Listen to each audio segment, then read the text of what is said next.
Hello, ma'am. We are good to go. Okay po. So good afternoon, dear students, faculty members, and staff of the university, guests, friends, and of course, to all our participants here on Zoom and on the CSS Facebook page. Welcome to the IPRA at 24, Charting Developments in Philippine Indigenous Peoples' Rights, hosted and organized by the College of Social Sciences in collaboration with the Cordillera Studies Center, Museo Cordillera, and the UPB Kasarian Program. By the way, I am Vlad BUMATAY, Assistant Professor of Philosophy, and I will be your moderator this afternoon. I know you are all excited now to listen to the first session of our event. So without further ado, let us begin our event with the singing of our national anthem.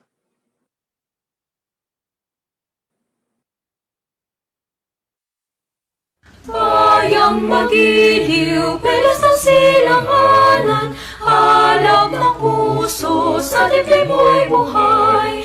Lupang hinirang, tuyat ka ng magiting, sa manlulupig, di ka pasisiyin, sa dagat at pundok, sa simulan, sa langit pampagha, may dilagang tula, tawid sa paglayang minamahal, ang kislap ng watawat mo'y tagumpay na nagdiring, ang bituin na taraw ng kailan, bangay di magdidiling, lupa ng araw ng buhay, ating pagsinta, buhay langit sa piling mo, aming ligaya ng pag-ay mag-api, ang mamatay ng dahil sa'yo.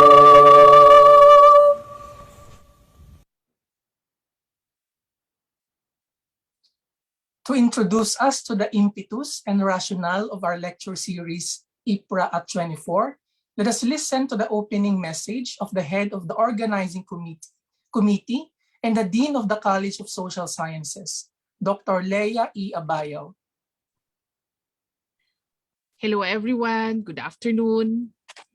We are immensely delighted to have you all join this event via Zoom and Facebook Live.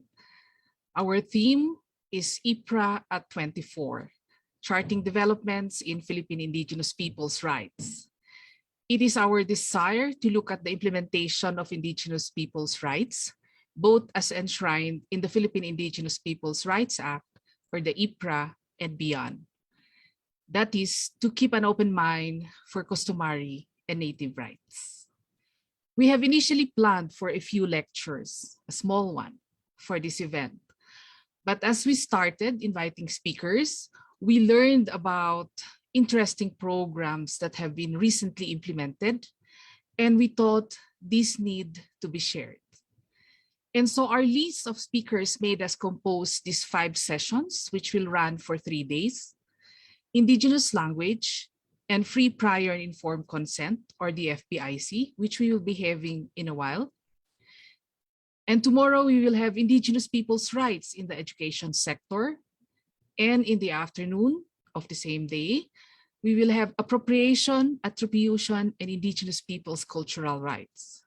For the 3rd day, we shall have Indigenous people's rights and development, and the last session on gender and Indigenous people's rights. So all these we are offering you this year, and we hope to chart more of this kind next year. We are grateful that our speakers have accepted our invitation for them to share their knowledge and, more importantly, their experience. I hope that in joining this webinar, we can all reflect on our current work and think of contributions we can do to the implementation of Indigenous people's rights. And so, in commemorating the 24th year of the IPRA, it is our desire that we take this to a level of charting advances in Indigenous rights. That is, strengthening our commitment to Indigenous people's rights, remaining vigilant in respecting these rights, and working on programs and activities with and for Indigenous peoples. Thank you. Let us enjoy the conversations. Thank you, Dean Leia, for that opening message. To officially start and welcome everyone to our lecture series, Let us also listen to the opening remarks of the Chancellor of UP Baguio, Dr. Corazon L. ABANSI.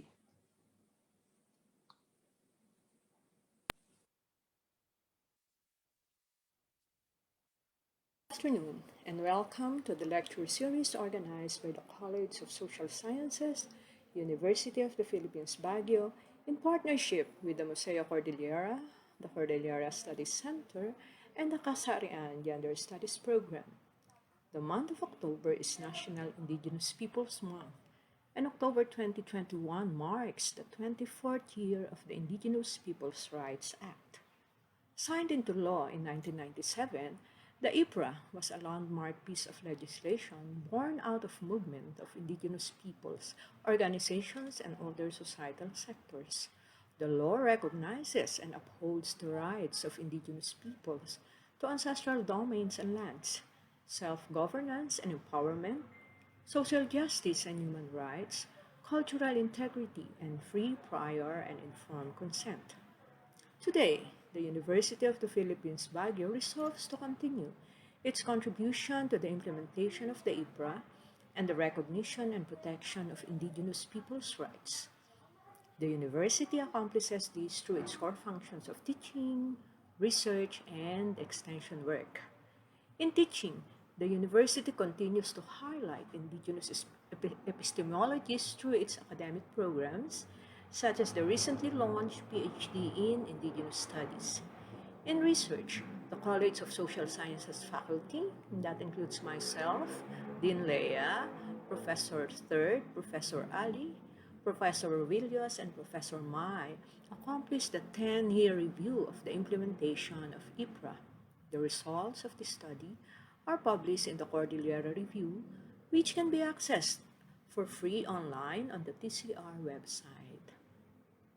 In extension, the university continually engages and partners with indigenous communities and various stakeholders in the Cordillera region and beyond. Linking the global and local, this event is also UPB's contribution to achieving the targets of Sustainable Development Goals, particularly SDG 4, Quality Education, and SDG 11, Sustainable Cities and Communities. The lecture series is also part of the celebration of UP Baguio's 60th founding anniversary, and more information on this can be found in our official Facebook page.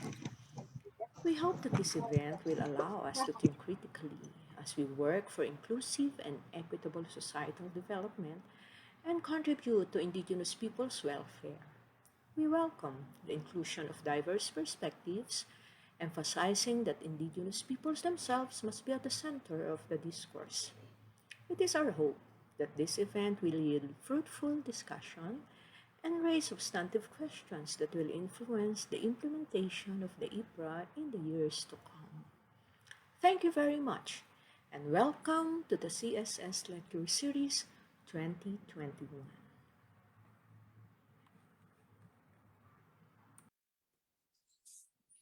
Thank you for that, Chancellor ABANSI. With all that said, I think we are now ready to proceed to the first panel session of IPRA at 24, which is entitled Indigenous Languages and the FPIC, with panel members Mr. JOAO Reginaldo, Dr. Jimmy Fong, Mr. Scott Saboy, and Mr. Rocky J. NGALOB. Let me introduce our first speaker, Mr. Joao Paulo Reginaldo. Mr. Joao Paulo D. Reginaldo is an instructor in history at the University of the Philippines, Baguio. He is handling courses on History 3, History of Ethnic Minorities and Indigenous Peoples in the Philippines, History 114, Cultural History, and History 119, Comparative History of the Ethnic Minorities in Southeast Asia.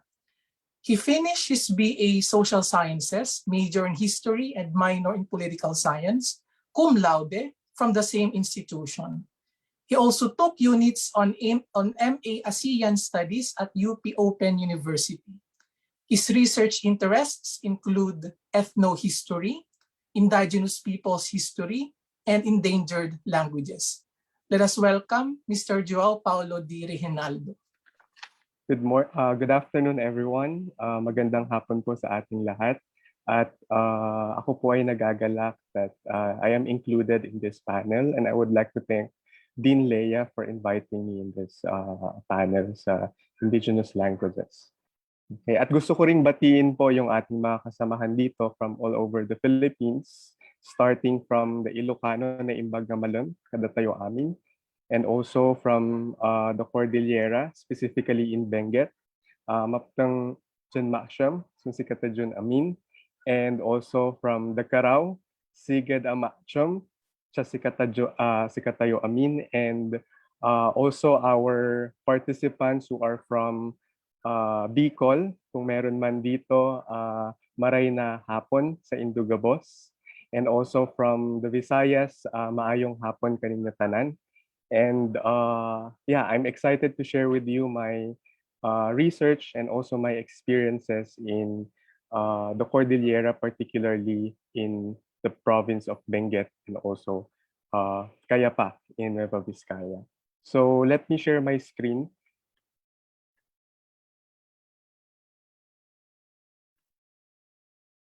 So yan, the title of my presentation this afternoon is Free, Prior, and Informed Consent for Indigenous Language Documentation with Commission sa Wikang Filipino or KWF, the case of IWAC, or some would say it's IGWAC or IUWAC of Itogon, Cayapa, and Santa Fe.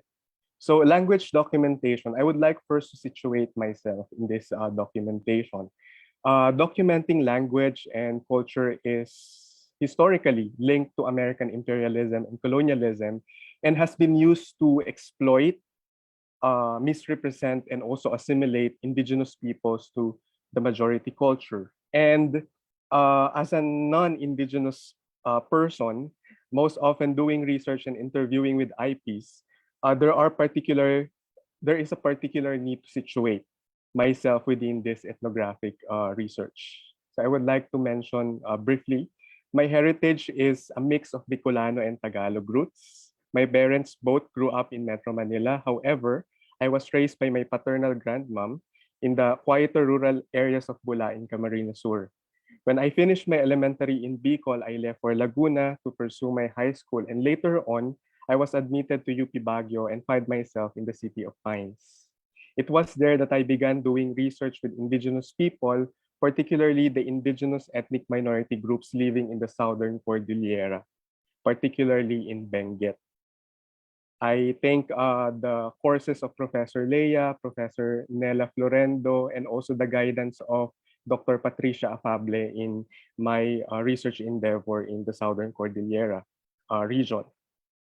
And I would like to say that I noticed that whenever one begins discussing about Benguet province, the discussion cannot help but focus on the two major ones, the two major indigenous ethnic minority groups, that is Ibaloy and Kankanaey. This holds true in the disciplines of anthropology, linguistics, and also in history.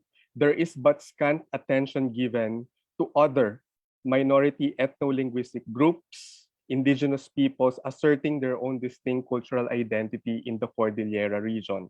Among them are the Kalanguya or the Ikalahan, the Carao, MAGKACHI and Bugyas, the Bago, okay, in the boundary of La Union and Benguet, and the topic of my presentation, IGWAC.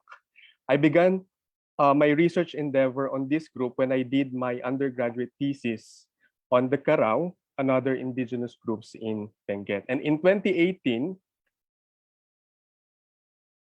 I applied for and received a research grant from Commission sa Wikang Filipino under the Linguisticong Ethnographies ng Pilipinas or LEF.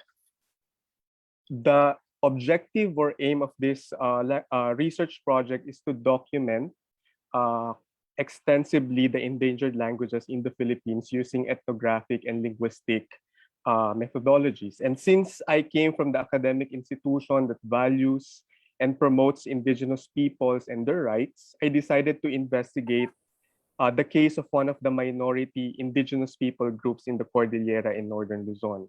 Specifically, I ventured into a 3-week fieldwork in the eastern part of Benguet and Cayapa to immerse myself in the culture of the IGWAC people. And prior to conducting my fieldwork, I had preliminary investigation about these minority groups by reading materials that would help me understand their past culture and also language. And this is the composition of our team, Jasha and also Precious. And the one taking the picture is Joshua. So this presentation discusses two important questions on the ethnographic research with the Igwak community, highlighting the FPIC process. First, who are the Igwak people and what are the important protocols in conducting research with this indigenous people group? And second, what are the fieldwork experience in documenting? What are the challenges and learnings in the fieldwork experience, especially in documenting the history, culture, and language of this cultural group? I would like to make a disclaimer that I am not a linguist. I am not also a social linguist. I am a historian by profession. So kung meron man akong mga nakaligtaan in the process of my documentation with this language, very welcome po ako na i-take note po ang mga ito.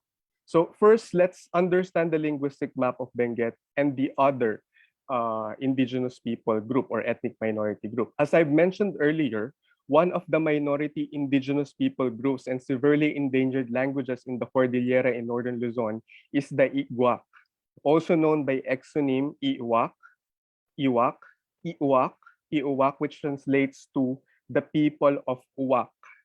While its speaker claimed that their group and language were once occupying and spoken in a region called Uwak, this area, which is now occupied by the Kalanguya, Uwak, which is the entire Cayapa and eastern portion of Bocod, Itogon, and southwestern Cayapa in Santa Fe, it has since lost all its territories along the way. This was the information narrated by the elders and the non-Igwak people of Cayapa during my brief stay in the area. And confirmed by oral traditions, it was the ancestors of the Igwak people who were once the first groups of people to settle in the valley prior to the arrival of the Ibaloy and the Kalanguya from the Agno River. It is also believed that they have developed the present-day Cayapa region together with the non-extant group, the Ialagot and the Ibumangi people, by constructing terraces which were first used to plant gabi or aba and kamote or dokto. And at present, the Igwak people and their language survive in just small barangays and sitios. Some extremely remote communities are located between the provincial borders of Cayapa, Benguet, and Pangasinan, this area. They are located in the mountain tops and separated by almost 3 to 4 hours hike and sometimes a day hike from the Cayapa Municipal Hall or Pampang, according to the residents.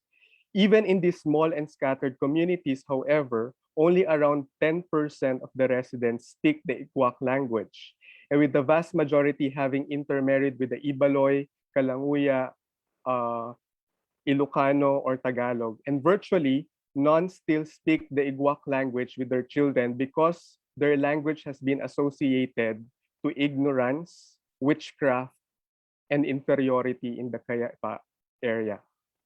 Other than the mentioned communities earlier, there are a number of other remote communities in Pangasinan and Nueva Ecija whose residents self-identify as ethnic Igwak. Yet they do not speak the Igwak language and practice their culture. And confusingly, the members of these aforementioned communities often speak the language of the more dominant ethno-linguistic groups such as Kalanguya, Ibaloy, and Ilocano, and they refer to this language as Igwak language. The Igwak people in the remaining mountainous communities of Benguet, Cayapa, and Santa Fe, which the language is endangeredly spoken, is drastically different from the linguists Lee Ballard and Roger Camp and anthropologists Delbert Rice and Jesus Peralta when they visited and documented the language in 1970s to 1980s. During those years, these scholars observed that, and I quote, only the old members of the community said to be 60 years old and above speak the language. Other people seldom, if at all, use it, while the younger ones admittedly are embarrassed about it, preferring instead to communicate in Ibaloy, Kalanguya, or Iloco languages. This 50-year-old observation is still true up to this day. And in fact, an elder man whom we were interviewed in the field in Dumolpos told us this observation, and I quote him in Iwak, daraw katon tap chanchanin man ka tew, iasal na iwak. Which means, nahuli na tayong lahat dahil nalalapit nang mawala yung wika ng mga Igwak. This observation may sound true from the perspective of that elderly, because there seems to be few speakers of the language. However, the young generations are doing their part to reclaim the glory of their language.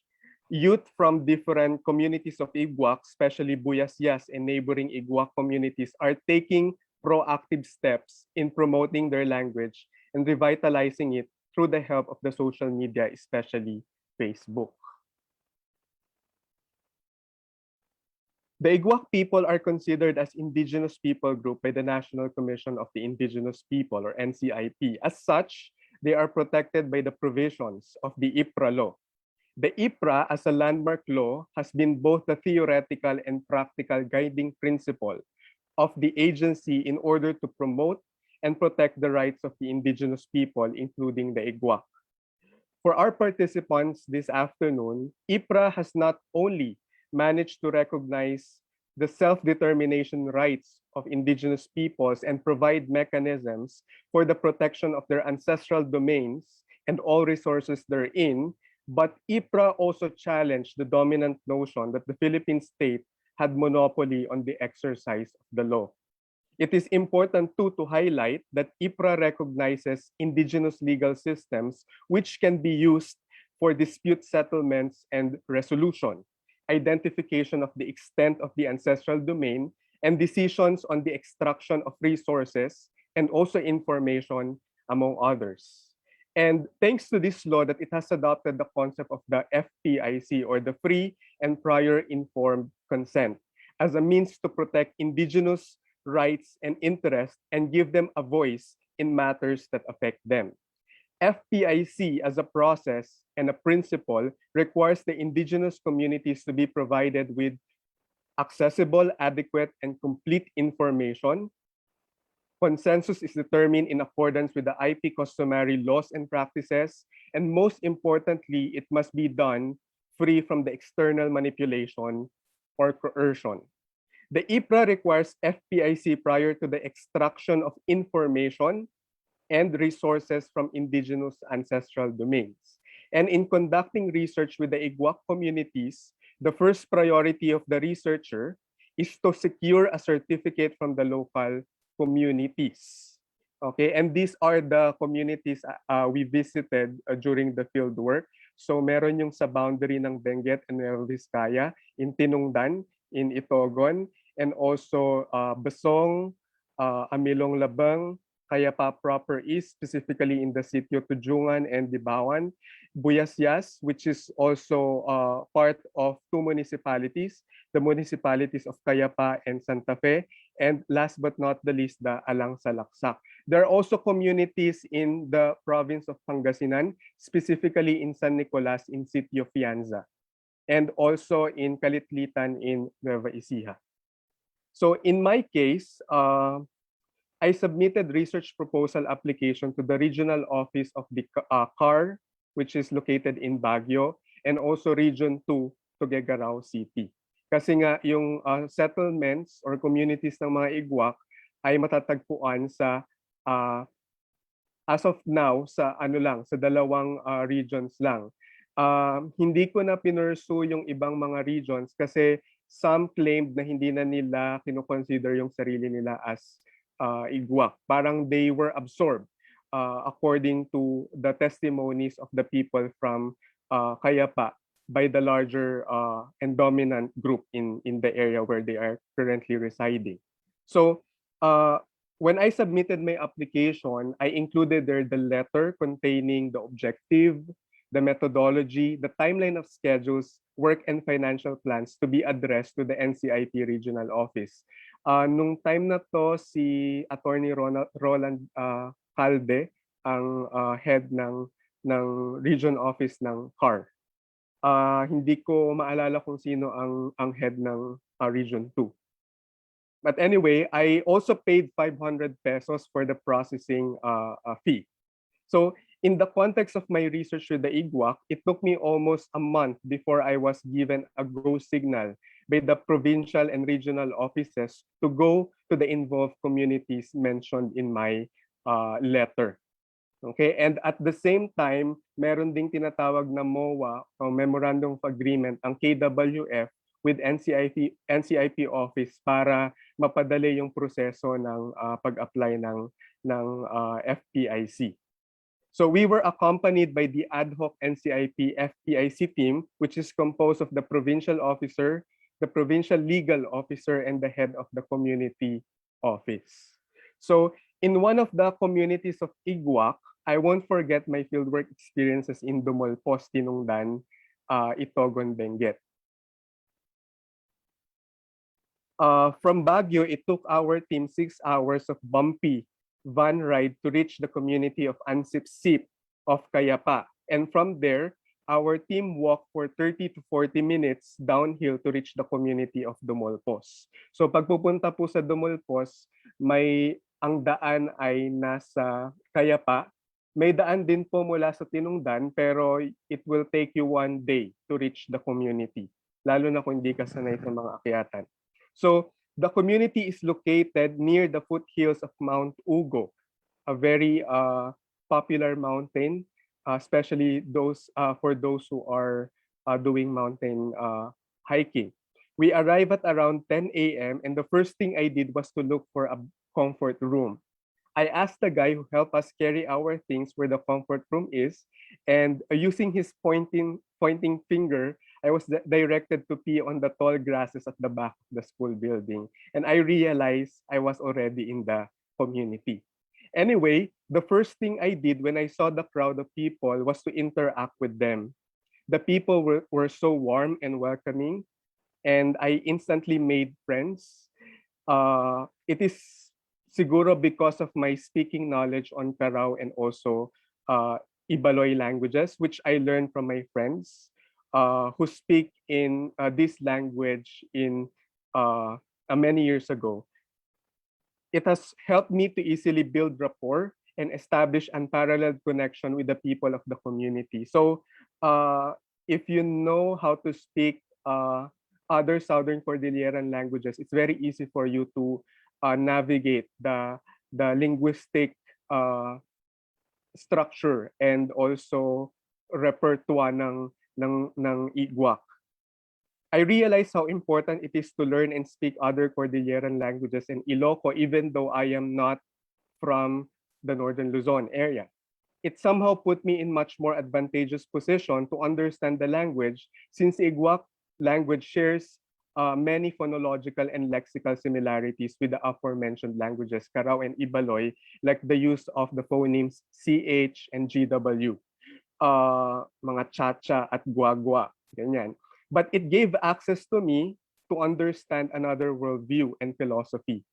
My language competencies in Iloco and other Southern Cordilleran languages helped me in the succeeding steps of the FPIC process. So after the conversation with the uncles and aunties, our team and the local people were gathered in one of the classrooms in Dumolpos Community School. And the NCIP legal officer, who happened to be Attorney Lumikad, convened the General Assembly in order to orient the Igwak from Dumolpos concerning the objectives of our research project in the community.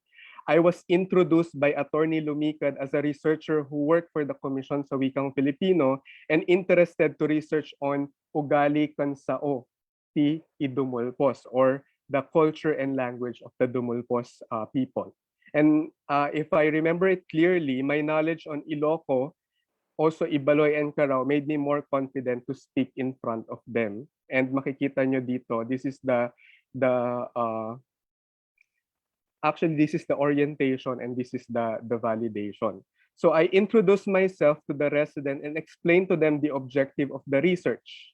That is to document their culture and language and later on publish a book.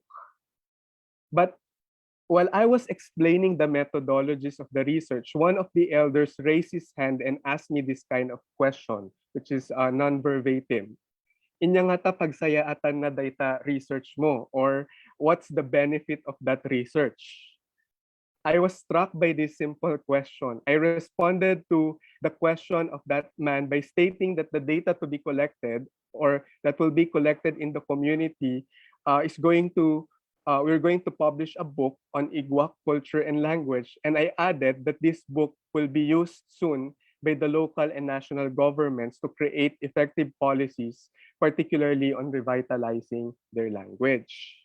However, another Igwak members in his 40s asked me about our research output, if our research output would translate to something beneficial like construction of roads to market from their village, or financial support from the government, and available, magkakaroon ba ng power supply since the community heavily relies on solar panels. He added that there were researchers in the past who have promised to help them in their community needs, but ended up ghosting the community. He also narrated a story from an IP leader friend about a researcher in their community who conducted ethnobotanical research and have been making money out of the knowledge, traditional and indigenous knowledge from the community. That man continued on saying, this is non-verbatim, researchers take our knowledge that we shared as friends. They use our indigenous knowledge for discoveries, for more funding, and also for obtaining academic degrees. We help many researchers in many ways so that they could get the proper information that they were looking for. However, the researchers did not give us anything, end quote. He concluded by saying, what have we gotten from this research? We have not seen any tangible benefits from this published output. All we receive are piles of papers written in a language we don't fully understand, end quote. On a similar issue, another elderly man from the Buyasyas FPIC orientation, another Igwak community, asked us why they should participate in this kind of research or linguistic research. He said something like this: now that you are planning to do research with us, I would like to know what kinds of tangible benefits we as community will get from your research. Will we get any benefits from your research at all? We need to know how you as a researcher and your research can be useful to our community and how you are different from other researchers. These questions I received confirmed in my mind the belief that it is important to consider and understand carefully the reasons indigenous people are hesitant to the idea of collaboration and partnership with researchers like me. Why communities are wary or apprehensive of the research.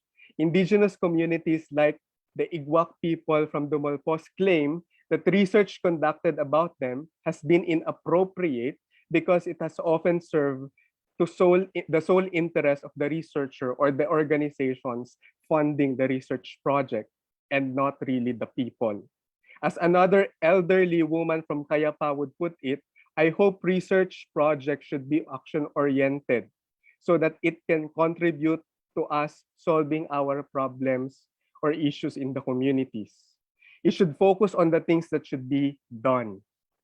These statements struck me and brought me to rethink my position as a researcher and also my objectives towards acquiring data from the community. But after this interrogation, thankfully, I was able to explain to them the reason why I am there, and the Dumulpos people didn't have any objection, and the legal officer drafted the resolution T panangipalubos or the certificate of consent. Okay? At dahil yung ibang miyembro ng community ay hindi nakakapagsalita, ang ginagawa is they will just use their thumb to print yung kanilang thumb mark there as parang as a substitute of signature.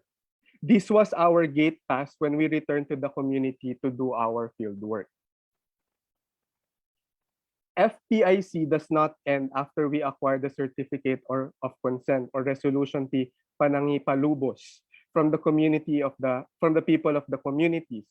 As a researcher that focuses on documenting the language of a group, especially endangered language group, I needed to recognize my social responsibilities, that is to understand the people's value and worldview, and to also follow cultural protocols within the community. One of the first responsibilities I had to deal was acknowledging that as a novice researcher, meron akong pananagutan sa mga katutubong igwak at maging sa laman ng aking gagawing pananaliksik sa kanilang wika at kalinangan. I realized that my being familiar with their ethnohistory and being able to communicate using neighboring languages bears little assurance that I will be able to properly write about the culture. And during my ethnographic fieldwork, I told myself that I need to follow cultural protocols that recognizes the Igwak voices, culture, experiences, and also values.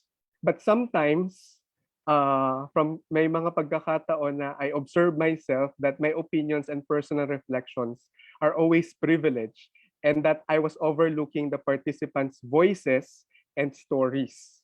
I caught myself modifying participants' responses according to my research questions and or guideline. I felt guilty that in most cases during my research interview conversation, I was only focusing on my research guidelines or objectives instead of focusing on the random things that the participants are telling me, especially everyday issues beyond yung language issues. And in some cases, I used to learn about many significant issues that were of importance for the community, but I was not able to add them because they were not related to my research objectives, which is to document the culture and language. And from these pictures, you will see yung mga ginawa namin within the community. This one is in Alang Salaksak in Cayapa. This one is in Taliti. This is the last sitio before San Nicolas, Pangasinan. Okay, so siguro 2 hours makakarating ka na sa lowlands, sa San Nicolas. And this is in Dumolpos, and also this is in Dumolpos. So I also want to mention here that in our fieldwork proper in different communities of the Igwak, I've gained fruitful ways to go about gathering and obtaining data from the field. Prior to the actual field work, I've been thinking what kind of approaches and methodologies are appropriate in acquiring important information for my research. I was reminded by a course in UP Baguio, which is yung Indigenizing the Social Sciences in the Philippines, taught by Professor Adonis Ilumbre. And from that course, I've encountered methodologies done by Zeo Salazar, Virgilio Enriquez, and how they were able to use Filipino methodologies in understanding the discipline of history and psychology. At nakita ko na siguro maganda rin ito na magamit sa pag-obtain ng mga data sa field. Yung pakikiramdam, pakikisalamuha, pakikipagkapwa-tao, and pakikiramdam, and other mga pakiki, okay, sa komunidad. And as a neophyte scholar and researcher, I subscribe to the notion of participant-oriented or centered and collaborative approach in my research from and within the Igwak communities.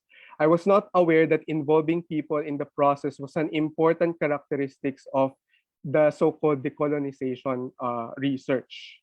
I remember that this man, Uncle Antonio Kinopkop, became our temporary member when he toured us around Alang Salaksak and brought us to the terraces and also to Mount Tugo. And aside from being our tour guide, Uncle Kinopkop explained to us all the Igwak agricultural concepts and practices na nakikita namin sa daan, and he provided us substantial information about them. And importantly, he brought us to the oldest Igwak speaker in Taliti, in Alang Salaksak, si Lolo Pedro Wakit, the oldest man and Igwak in the community. Uncle Antonio served as the interpreter in our conversation with Lolo Pedro. Similar with Uncle Antonio, we also consider the active involvement of Uncle Domingo Ligmayo from Buyasyas in identifying and locating all the Igwak elders in the community of Buyasyas. As a farmer himself and former barangay captain, he untiringly explained and demonstrated to us the extensive political system in their areas, and also the agricultural systems of the Igwak, which is taro cultivation or pagtatanim ng gabi.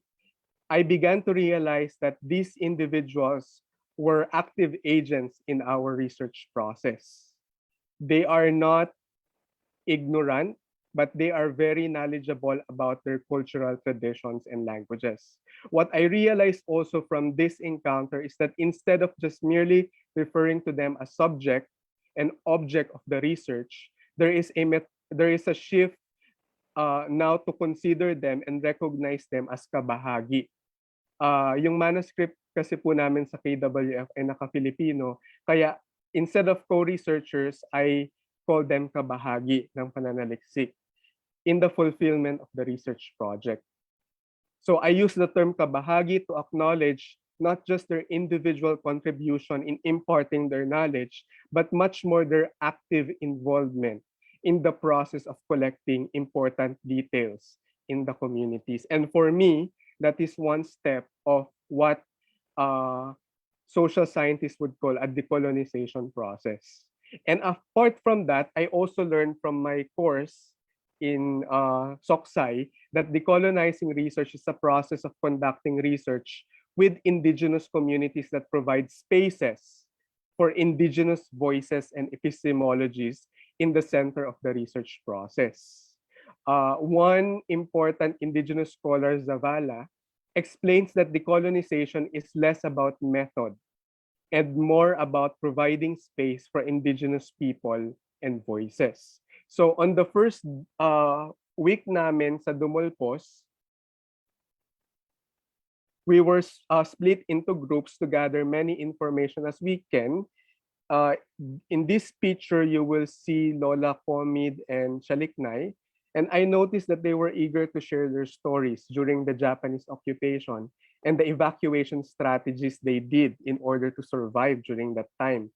And I remember my research assistant and I were so eager to butt in.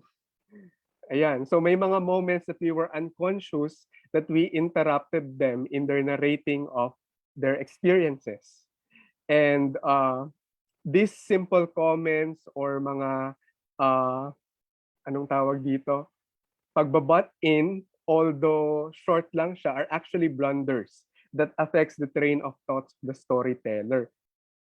In a way, I realized that yung mga interruptions, yung mga remarks namin, mga side comments can be regarded as condescending and disrespectful to the elderly, specifically kala Lola Comid and Chaliknay. I realized how important it is to be slow to speak or to think before speaking and quick to listen.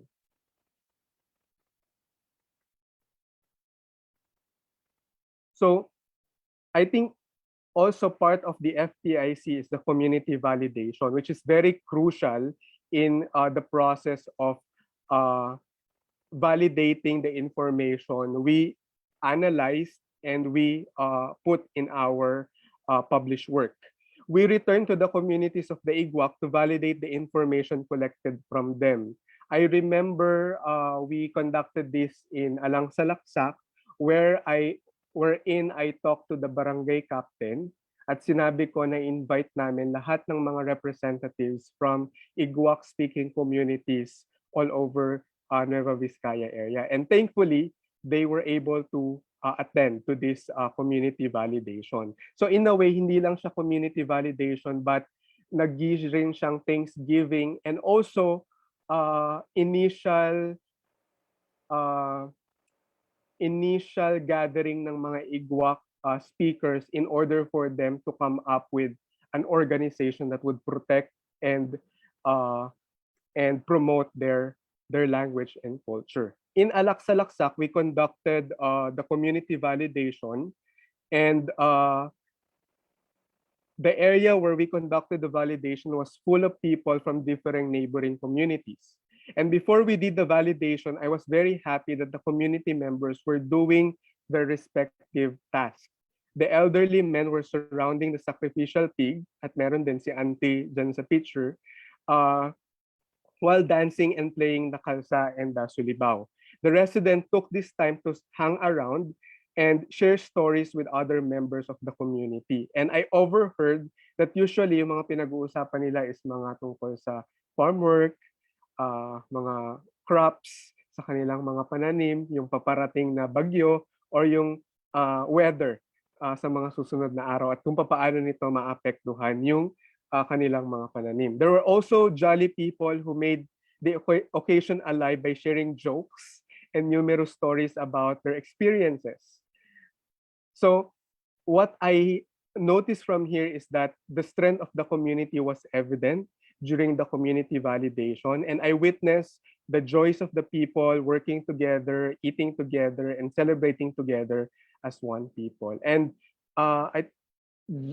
in conclusion, siguro I just want to say that I realized that only through active and personal engagement and re-engagement in the field and with the people, rebinding ties of mutual trust between the researcher and the co-researchers, making adequate spaces for local voices, local narratives and words in the text to justify also the analysis of the ethnographer, which is me, and narrowing down the absolute authority of the ethnographer for writing about another culture. Kasi ibang-iba na yung objective kung bakit nagdo-document ng culture.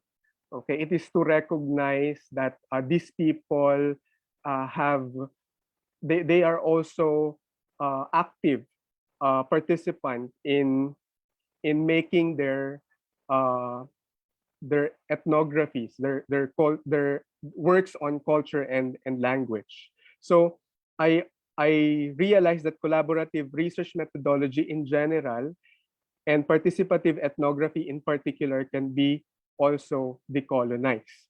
Both field and work can be decolonized only through field work, where an ethnographer having adequate professional training and intellectual preparation in the discipline of social sciences can radically provide space and also give justice to the culture, language, and history of the indigenous people, especially the IGWAC.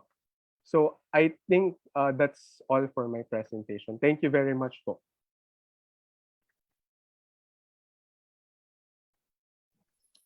Thank you, Sir JOAO, for that very meaningful and insightful talk. To our participants who have questions, feel free to comment your questions in our chat box. And to our participants in our Facebook page, you can also comment your questions in the comment section of the Facebook. And we will entertain them at the end of the panel session. So let's proceed to the second panelist of the session, Dr. Jimmy Fong. Let me introduce our second speaker. Dr. Jimmy Balud Fong is Dean on the second term of the College of Arts and Communication, UP Baguio. He is on holdover position as Commissioner representing the languages of the Northern Philippine cultural communities at the Komisyon sa Wikang Filipino or National Language Commission. His research interests are in culture and media studies and indigenous pop culture and languages. Let us welcome Dean Jimmy Fong. Hello, good afternoon, everyone.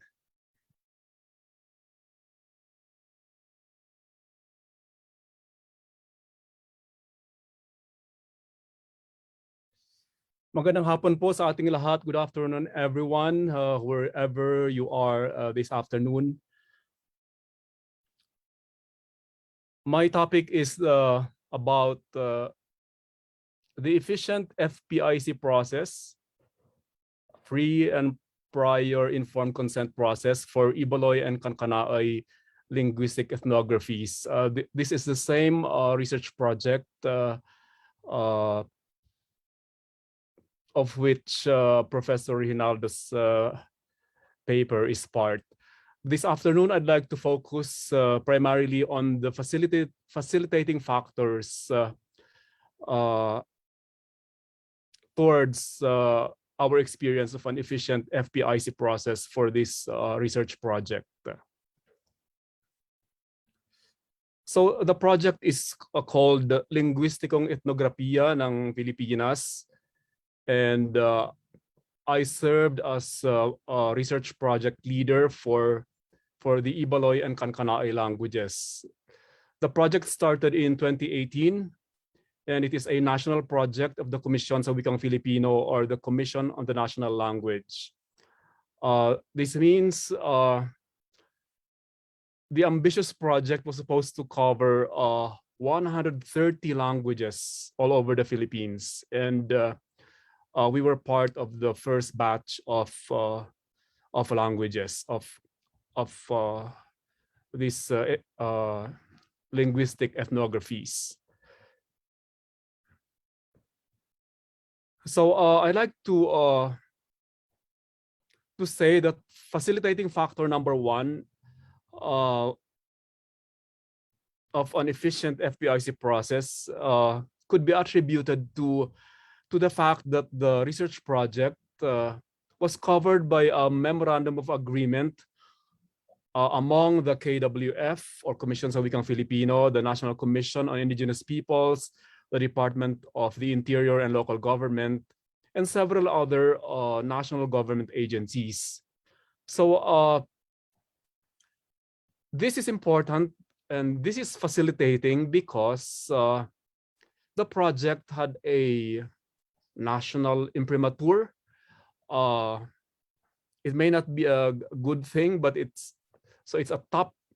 appears to be a top-down project. But we also recognize that many agencies, especially at the local level, almost always take their cues from the national office. Most of the time, local offices tend to implement national government projects. So I recognize this as helping us to, or that something that enabled us to experience an efficient FPIC process. That our research project had a national authority. In a way, I would say that the National Memorandum of Agreement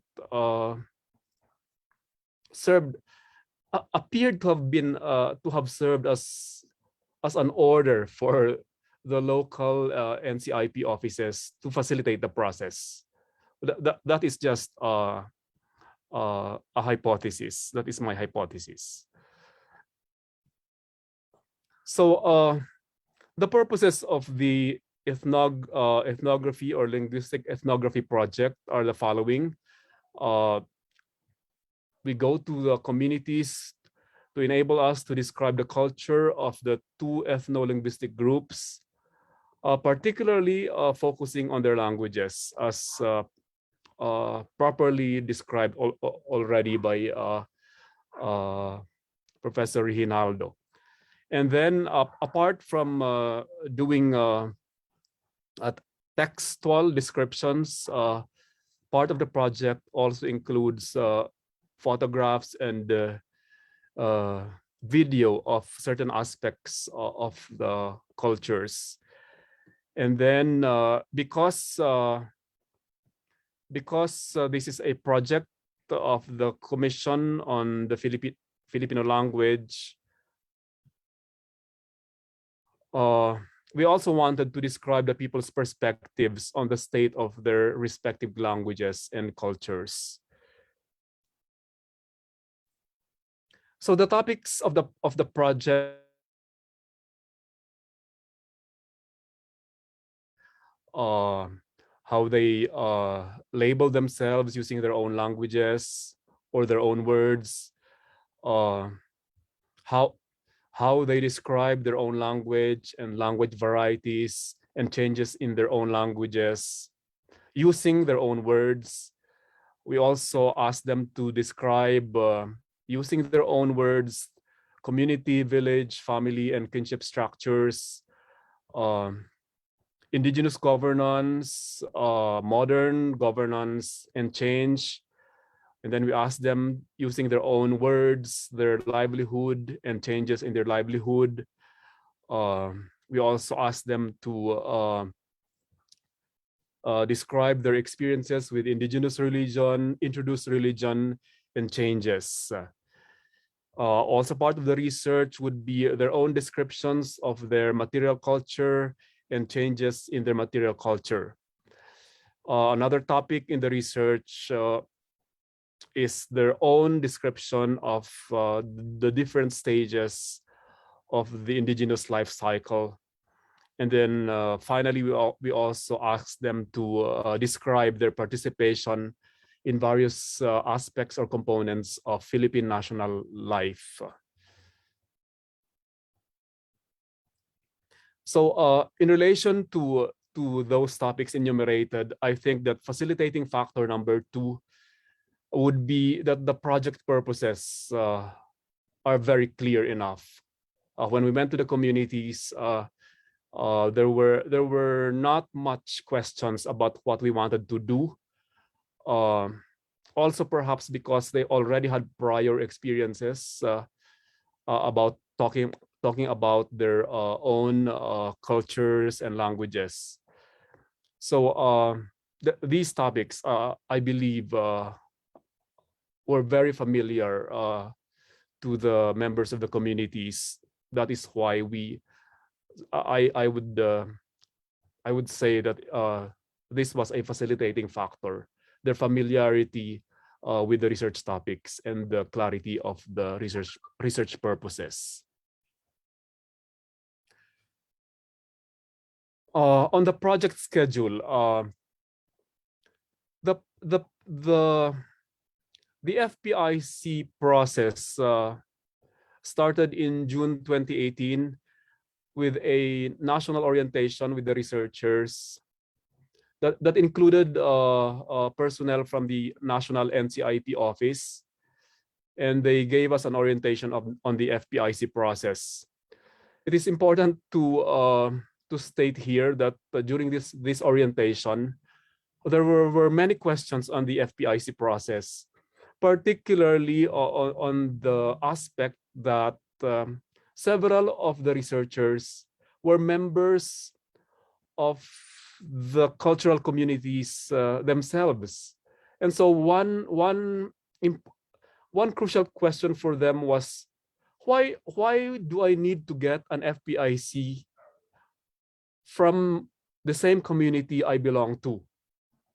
This was an important question for many of the researchers, especially for somebody from Batanes who also belonged to that particular Batanes community. So how was that resolved? At the end of the orientation, the resolution of such a question was that it's because the FPIC is part of the law. It's part of IPRA. So in doing the research, we were advised to follow the law. So it was just a provision of the law. That's why we had to go through the FPIC process.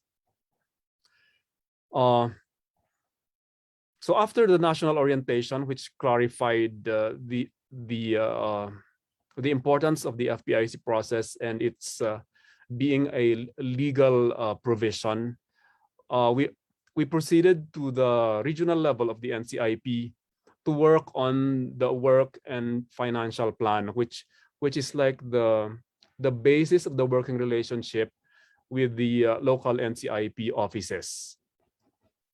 So because our languages were Ibaloy and Kankanaey, We worked with NCIP Benguet staff for the Ibaloy language. And then we worked with the Mountain Province NCIP staff for the Kankanaey language research. So what is the work and financial plan? I think this is the most important document that the researchers and the local NCIP should carefully work together on, and because having this will greatly facilitate the research process. The important thing about the work and financial plan is that it includes the specific schedules of community meetings. So what are the important steps in the FPIC process as we experienced? These are what I believe are the most important steps. First, the local NCIP staff members would need to post or issue notices of meetings with the communities. And so this would take some time. And then the notices are for a conference and disclosure meeting. So this is the time when the researchers present to the community the research proposal, the topics, the research methodologies, the reasons for conducting the research, and other things. These pieces of information are important because the community members will use this as guide on whether or not that they will approve the research project. So for our particular case, we had 2 community meetings in Benguet, 2 Ibaloy communities, and 7 northern Kankanaey communities in Mountain Province. So if we were informed that if we follow all the steps in the FPIC process, the important meetings should be first the conference and disclosure meeting. After the conference and disclosure meeting, the community members will set another meeting among themselves to discuss whether or not they'll approve the research proposal, and that they will allow the researchers to enter their community to conduct the research. And then if the community decides to give permission to the researchers to conduct research, the third meeting will be the signing of a memorandum of agreement together with the community, the researchers, and witnessed by the NCIP staff. So these are the 3 crucial meetings in the communities: conference and disclosure, community meeting, community members meeting among themselves without the researchers, without the NCIP, and then the MOA signing, if the community will allow the research to proceed. And then the additional steps in the process would be that the provincial NCIP staff will submit the reports from the previous meetings to the regional office. Only when the report is submitted to the regional office will the regional office now issue an important document called certification precondition. This is the FPIC. This is the embodiment of the FPIC. This is the permit. This is the document that serves as a permit from the community for the researchers to proceed. So to emphasize, facilitating factor number 3 is work should be having a detailed work and financial plan, because it already includes the schedule of these important community meetings and the roles of the NCIP staff, the communities, and the researchers. So it's important that the researchers devise a work and financial plan that is very detailed, that includes schedules, because the schedules will now be followed by the local NCIP staff and the communities and the researchers. This step in the process will prevent or will minimize changing of schedules and the sending, resending of notices, and then canceling of meetings, which are the most difficult, I believe, to organize.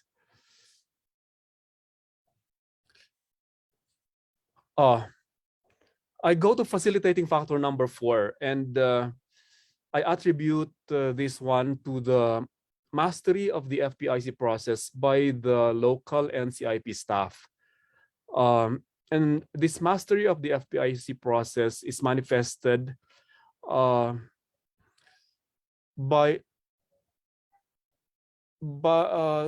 the ability of the local NCIP staff to merge certain processes.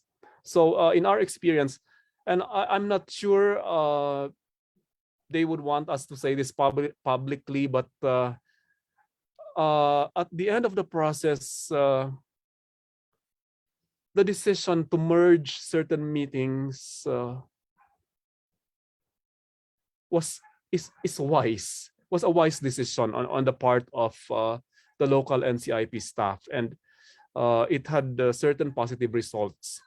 So for most of our community meetings, instead of having 3 separate meetings, we were able to have just one meeting to include all 3 tasks.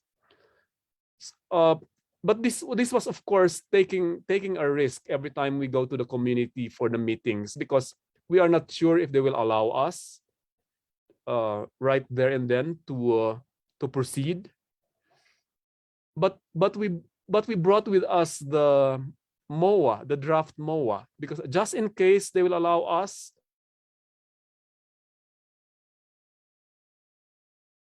and disclosure meeting.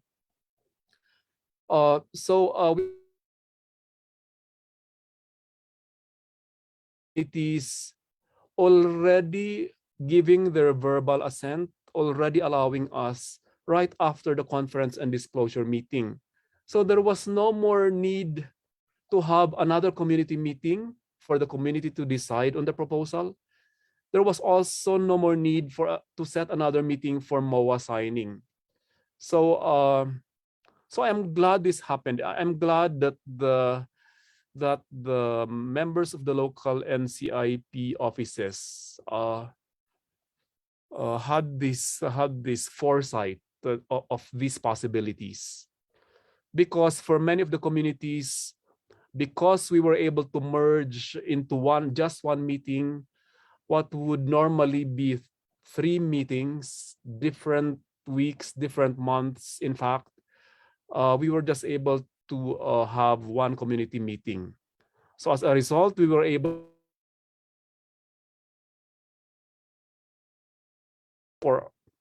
which we could use to reimburse transportation expenses, which we could use for better food and snacks, etc. So based on our experience, we were able to get the community permit. We were able to get their consent more or less in 4 months. For our Ibaloy communities, we were able to get them in 4 months: July, August, September, October. I think we can even say we were able to get the community permit in 2 months, because the others were the other months were used arranging the meetings. We had a longer time for our Kankanaey communities because there was one community that decided to have a separate meeting. So only one of 7 communities decided to go through the step-by-step process, which would involve 3 community meetings. On the whole, we were able to shorten the process for most of the communities, and this is a facilitating factor. So this is a sample of the certification precondition. This is the last document. This is the document that you should get from the NCIP to be able to proceed to the research project. So this one we were able to get for our Ibaloy community on the 9th of October 2018. This is 4 months after, just 2 months after we started the process.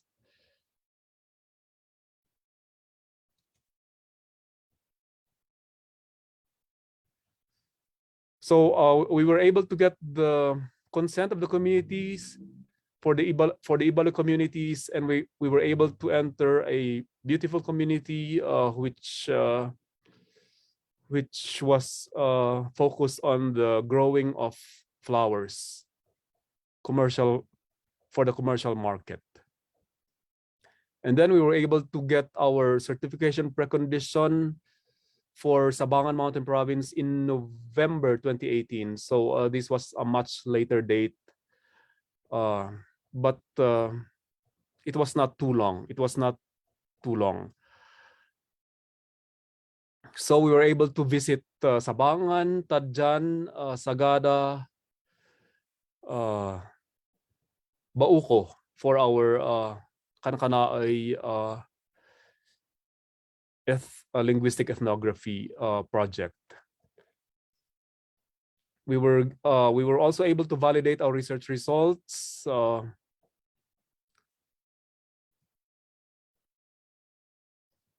And we were able to get the confirmation of our research results from the communities.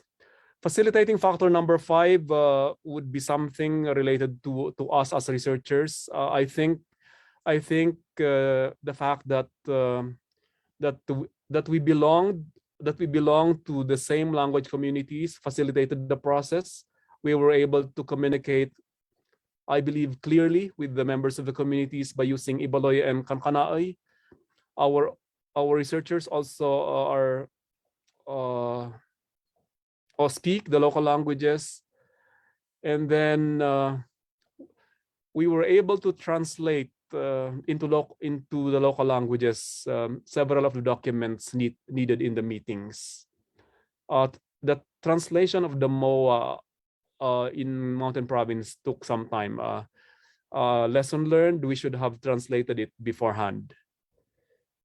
So these are the 5 facilitating factors that I recognize helped us experience an efficient FPIC process with our linguistic ethnography project. The ability to speak the local languages, the efficiency of the local NCIP staff in merging some community meetings together, clarity of our research purposes, and the understandability of our research topics, and having the documents that would give us some authority to conduct the project in the communities. Thank you very much.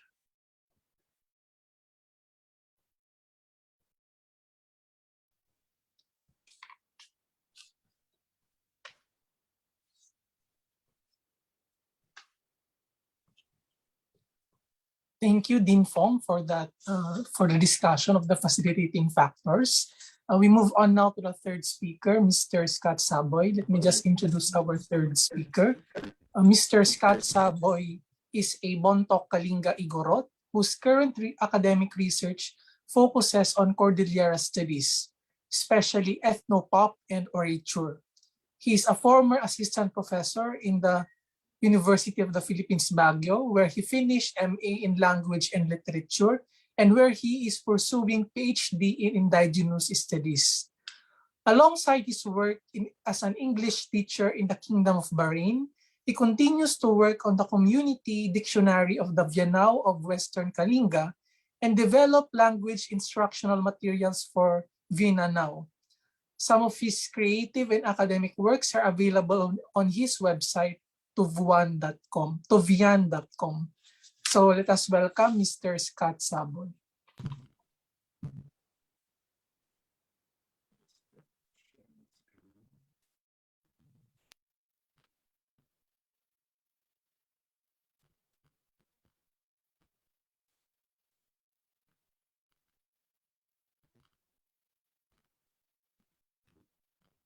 Yang matukoy sa kailangan sa sunod ng gayon. Natero ka at tuta ko ng dilo pa yan when kamasto chika dito. Ako si Yan at ato akong ubod ng boki ubod niyon.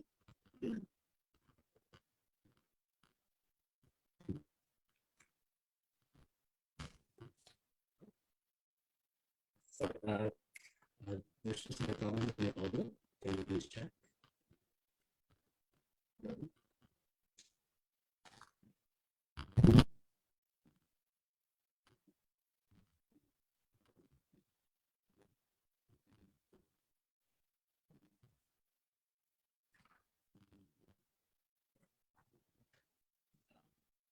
Can someone please check if my audio is okay?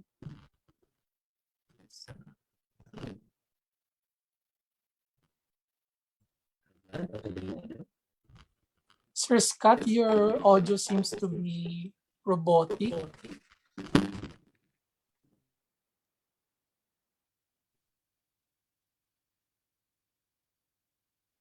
Okay, what about now?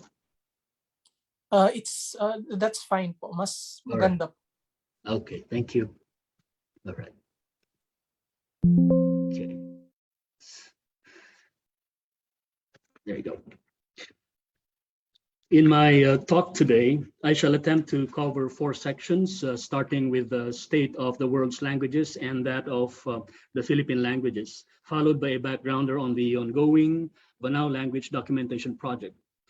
I shall then discuss the matter of free and prior informed consent in relation to the Vanaw Budong Tribal Association and the National Commission on Indigenous Peoples, and end with some personal reflections on the project. I had originally intended this talk to cover a scope wider than the issue of protocols and procedures, so you will have to bear with me as I share my personal experience as a researcher among my father's community, which you might find relatively extraneous to the discussion, and if so, I apologize in advance. Next slide, please. I cannot advance the slide. Okay. The man on the cover of this rather heartbreaking book, Vanishing Voices, The Extinction of the World's Languages, as you can see on screen, was Tevfik Essench, who 10 years before his death wrote what he wanted for an epitaph. And this is what he wanted. This is the grave of Tevfik Essench. He was the last person able to speak the language they called Ubik. Tevfik may remind you of Ishi, the last of the Yahi people who were wiped out primarily by white settlers during the California gold rush. Ishi means man in the Yahi tongue and is not his real name. As all of you who may have read or watched about him, his ancestors' tradition required that one's name cannot be revealed to an enemy. It is only when you have a friend to introduce you to a stranger that your name can be divulged. But he was the last of his tribe. He had no relatives. He had no friends. Therefore, he will remain nameless to the world. And so now we only know him as man.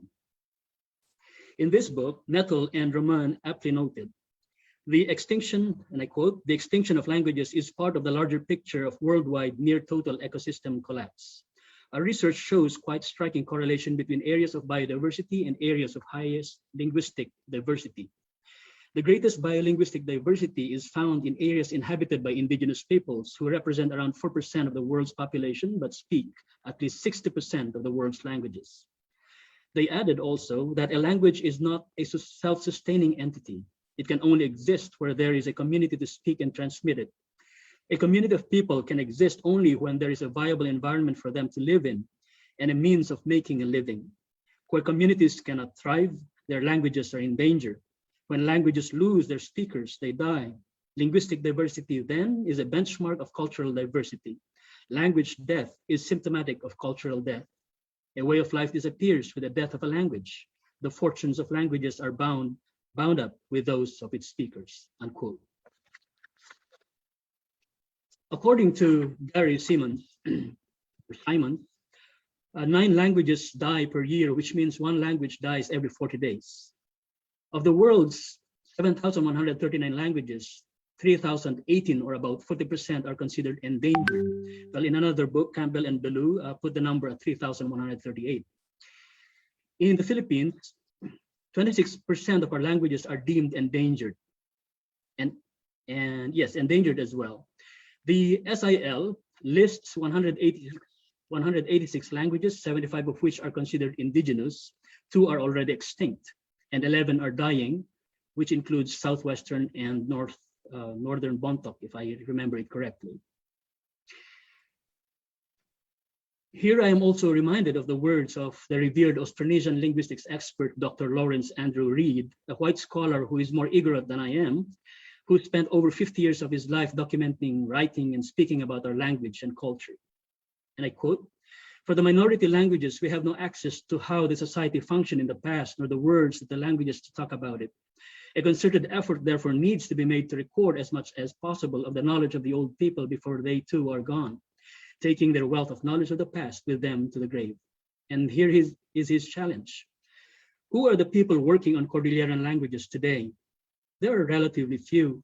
The SIL Philippines has linguists operating in a few locations, but there is a great need for local people, such as each of you, to take a keen interest in recording the distinct language used in each barangay that marks it as distinct from others. Remember that there is strength in diversity. We are not only celebrating our unique identities, but we are building a hedge against the forces of globalization that eventually would destroy our cultures and what remains of the languages we speak, unquote. Laurie's challenge resonates with me, especially that when we went to my father's village in 2019, we had some moments of levity with my uncle Norman Daipan, a Vanaw culture bearer, a leaf player, village comic or clown, who entertained us during the death of one of our relatives. He had some fun exchange with Laurie, whom he mistook for Lawrence Wilson, the author of Skyline of the Philippines, where incidentally he mentions Balbalasang as a place of or a land of beautiful maidens. I had the privilege of writing an article about Uncle Norman and posting online his explanation of Vanaw death rituals, and I was hoping to visit him again to bring him more pictures of his. But he died early this year. Here he is playing music with a shodak or pomelo leaf. Let's just Oh, sorry. sorry, this is a raw and edited video.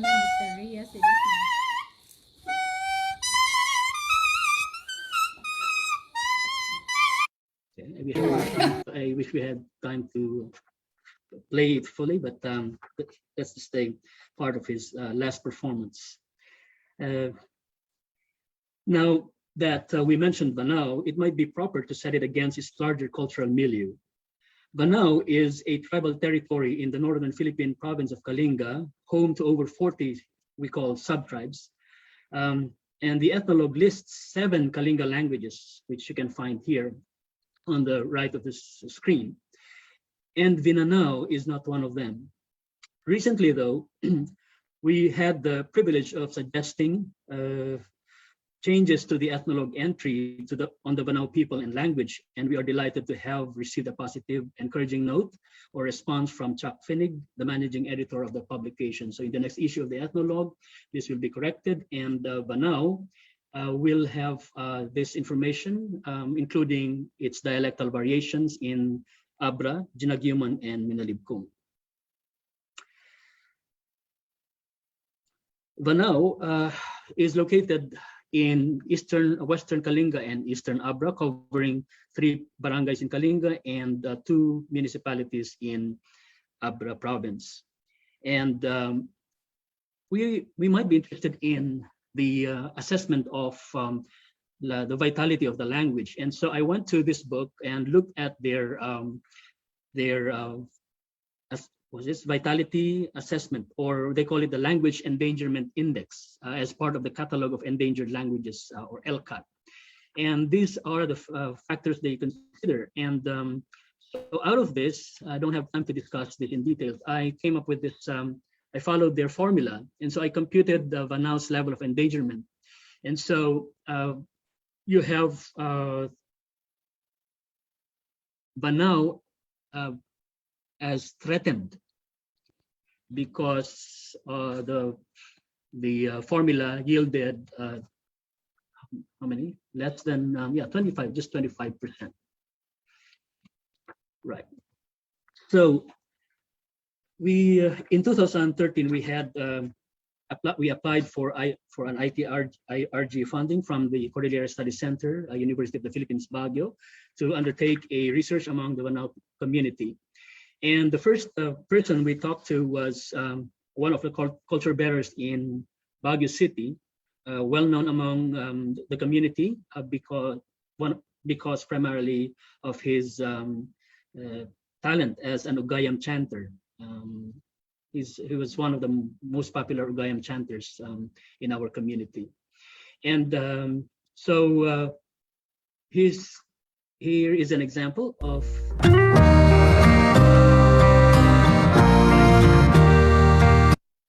sorry about that.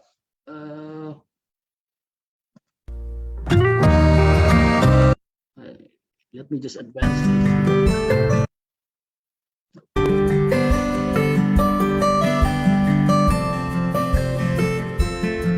Sorry to be cutting this short, but I just like to play a little bit of his voice. Dako jin ya mamit it umunan kaonto ko nga rod sumikat kayo amin ta mangkalalag tako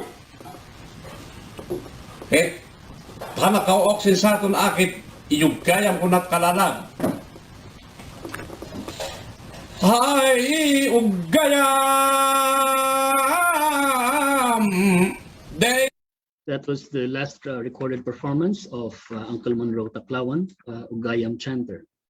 Now, the IPRG team comprised of several professors, one of whom was Roland Rabang, okay, seen here, Lolo Rabang with Professor Ruth Tindaan.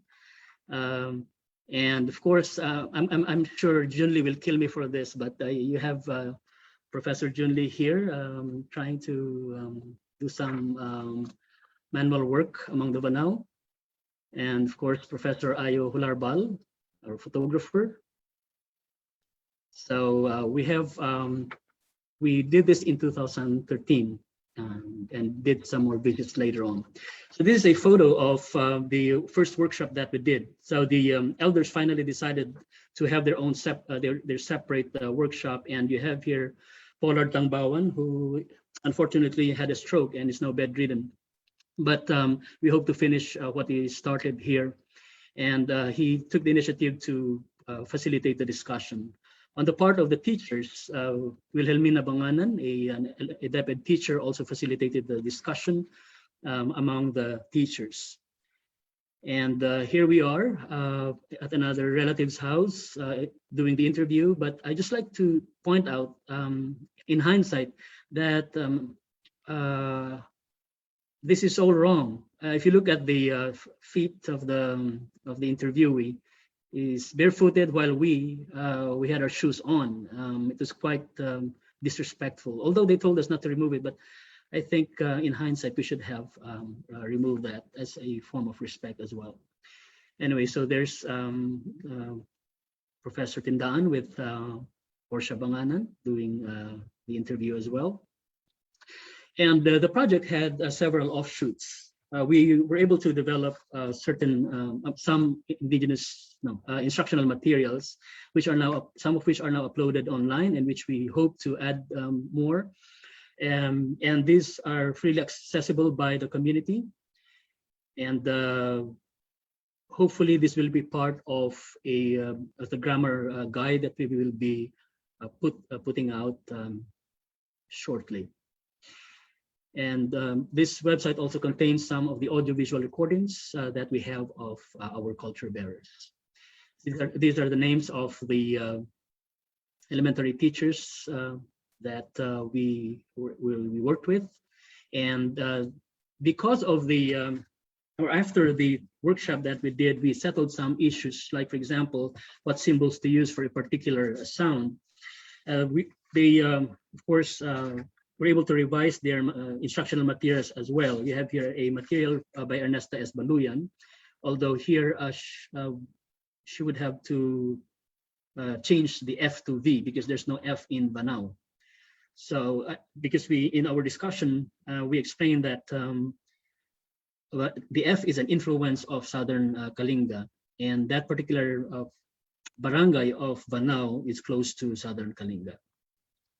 And of course, we wrote about it. Roland Rabang had an article in Tisimilia, and this was also, copies of this were given back to the community. And so this whole article is available online, and for those interested, you may want to access this as well for more information. Another offshoot of the project is the teaching of Vanaw, the first Kalinga language to be taught in UP Baguio.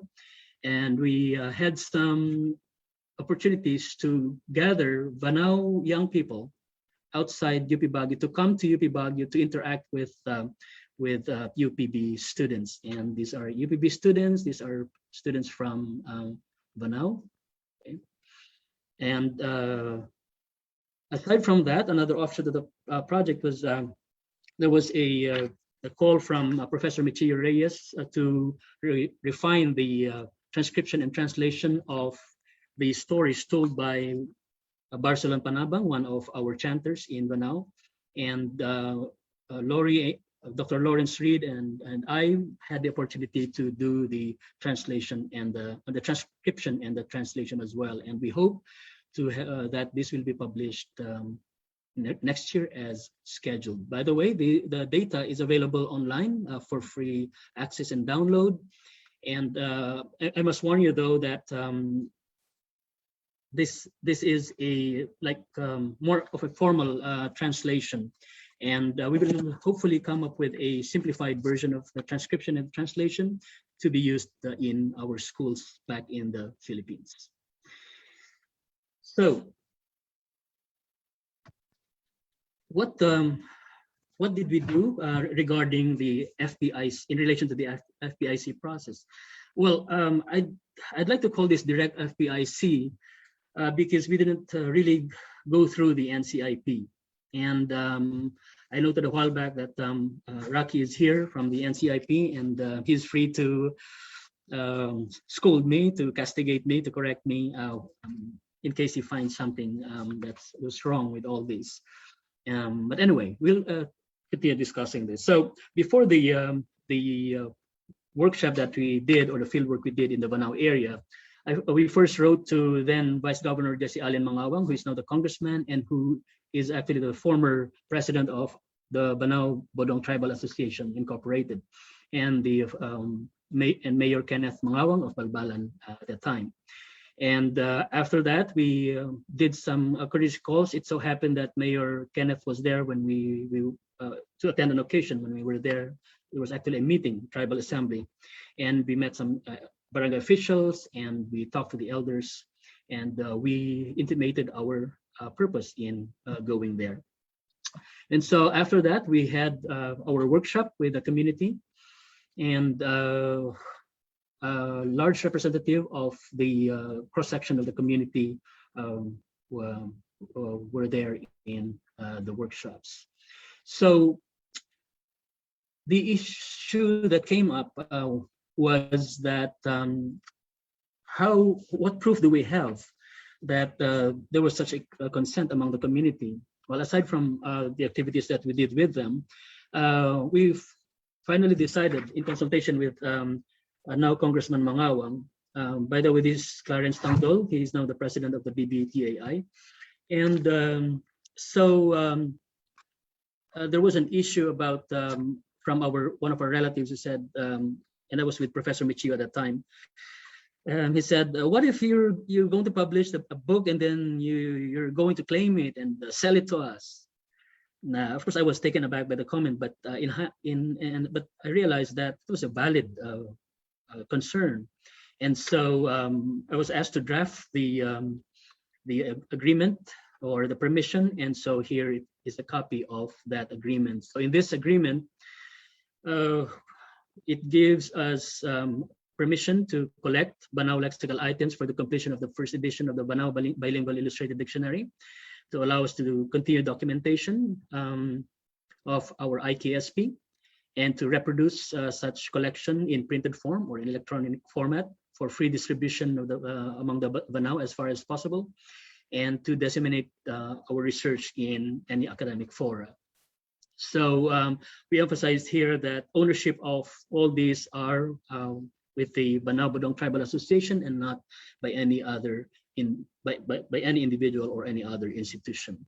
So in the materials that you can download from our website, at the bottom of each document is a copyright mark for by the Vanaw Bodong Tribal Association Incorporated. Now, I understand that when we go through the NCIP Advisory of Order number 1 series of 2012, there are lots of procedures that or a series of procedures that needs to be done. But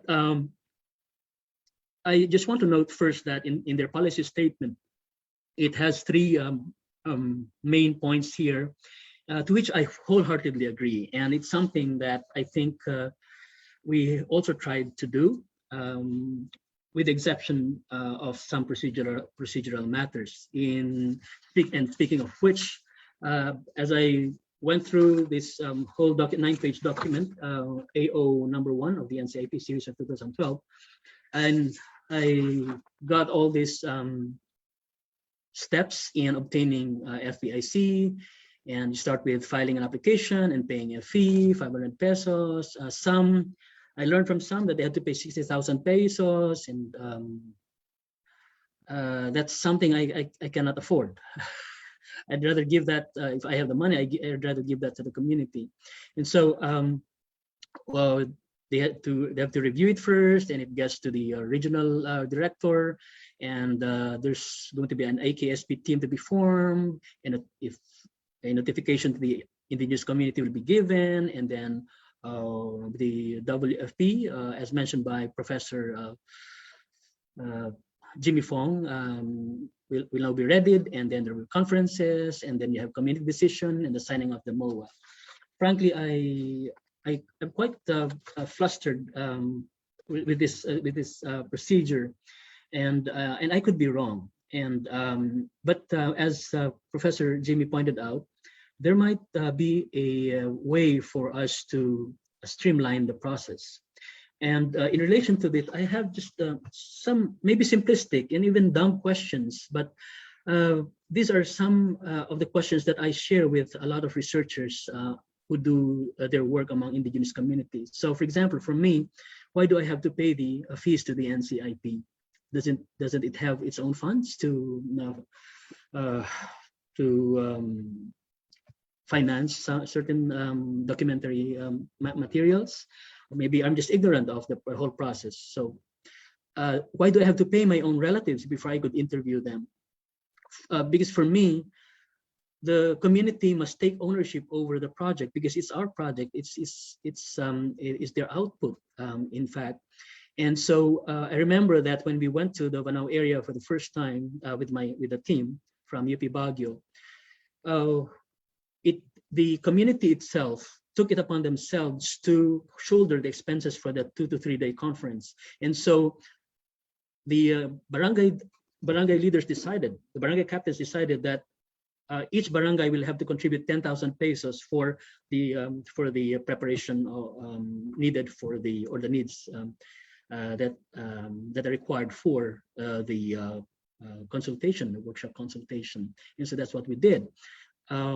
And so they took ownership over that project by providing the materials to be needed. And I think even INs for teachers were financed from that fund. And I don't want to, for me, I don't want my relationship with the community to be based on money. And if I have to give something, I give them as gifts as part of the pasalubong whenever I go there. And so I don't feel the need to ever pay them, unless of course, they have to travel and, we have to shoulder the expenses. Another question is, can the FPIC process be shortened and attain the same objectives? And I'm so happy that Professor Jimmy Fong told us about what happened to their project. And there is indeed a way to streamline the process. And I wish I think there's also some way to do that in regard to this process. So that's the formal requisites of the law supersede the spirit of the law. If we go directly to the community and attain the same objectives as stated in this AO,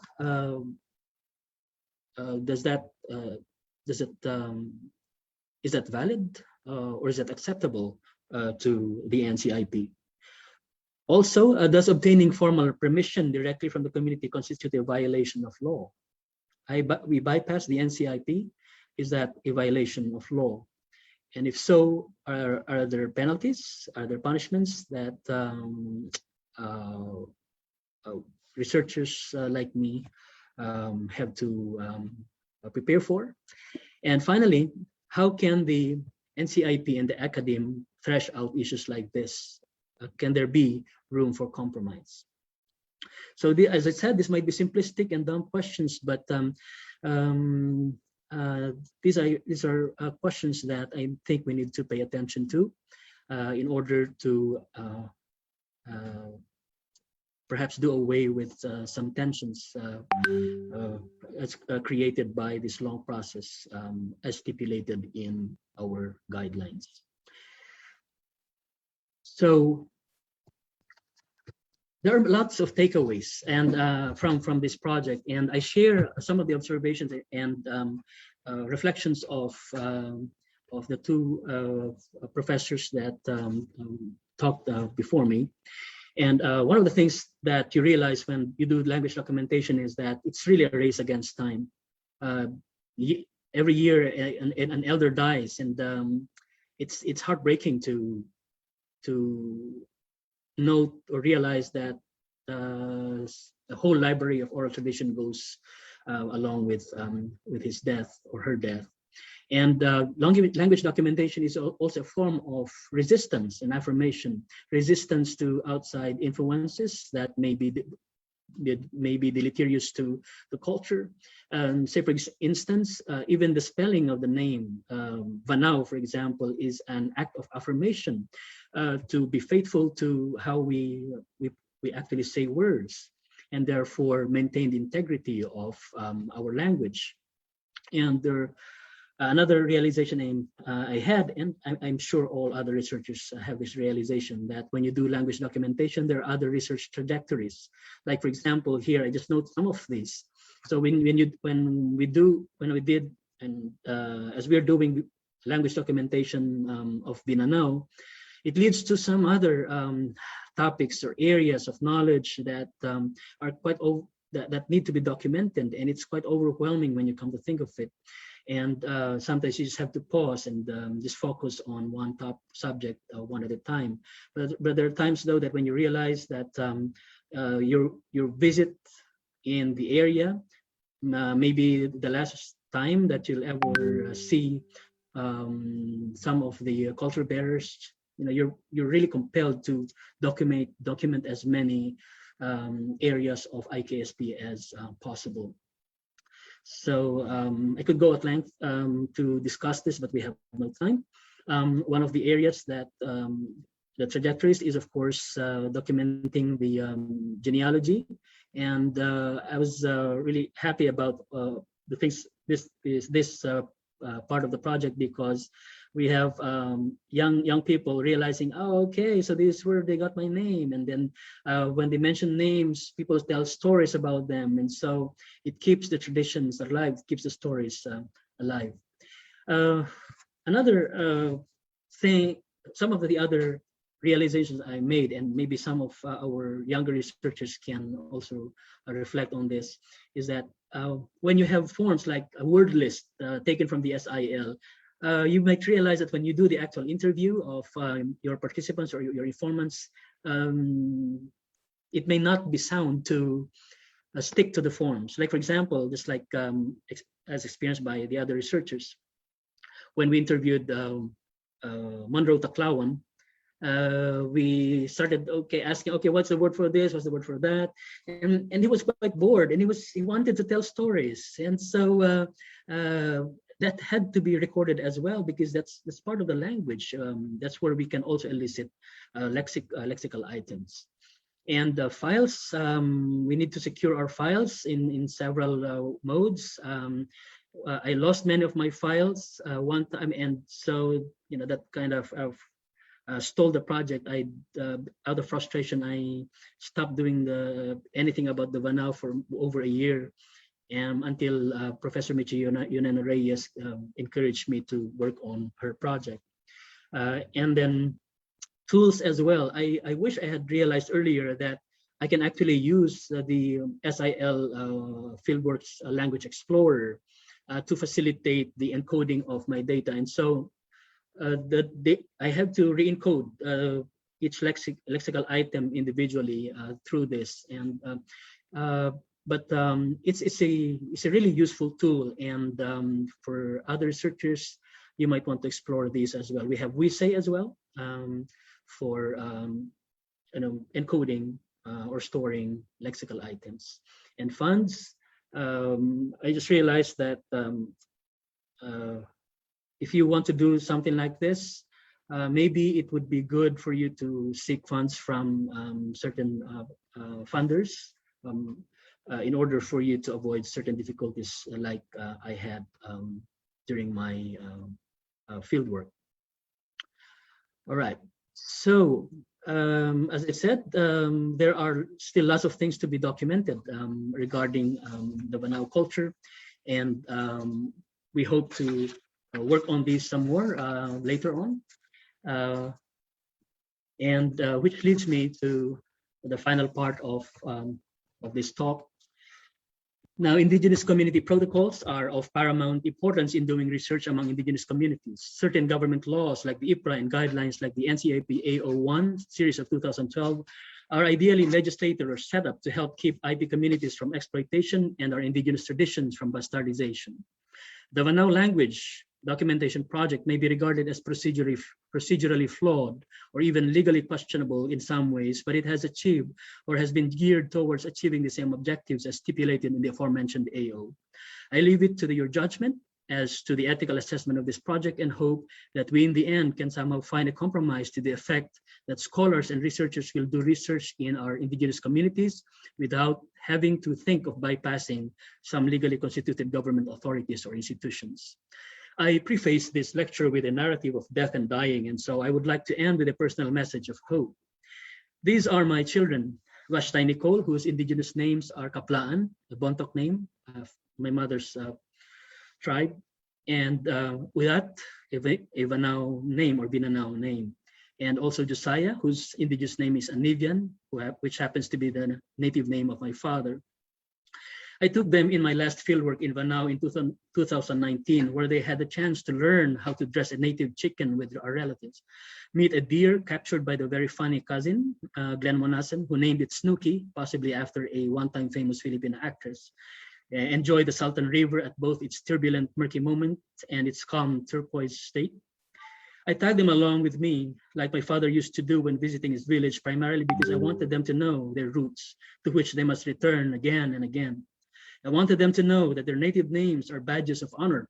Embedded in their Indigenous names are families' histories, stories of love and war and travails and triumphs, traditions that have sustained our tribal life, and values that may seem alien to their techie world. More importantly, I wanted them to understand our language, which they do not yet speak. Blame it on me, is tied to the Pita or land, the Wangwang River, the Ginuviat forest, the Papayao rice fields, the Tatayun environmental conditions, and the Jalipong or the hearth. I would like them to know that through their language, One eventually realizes that we are dwellers of a land we cannot outlive, children of a village we cannot outlove. I want them to grow like the corn and the acorn, to embrace happiness and peace from the pine and draw wisdom and strength from the oak in our village. So this language documentation project is really about our children, who we hope will not forget our indigenous languages and our cultures. We scholars, researchers are sometimes tempted to think, or at least give the impression, that all these things we do are about us, our bylines, our names in newspapers, bio note on a book, long list of items on our resumes, etc. But really, this is all about the communities we serve, the culture bearers we have the privilege of learning from, and the relationships we sustain among and with our people. We are but instruments of our tribal traditions, students of our own languages and cultures.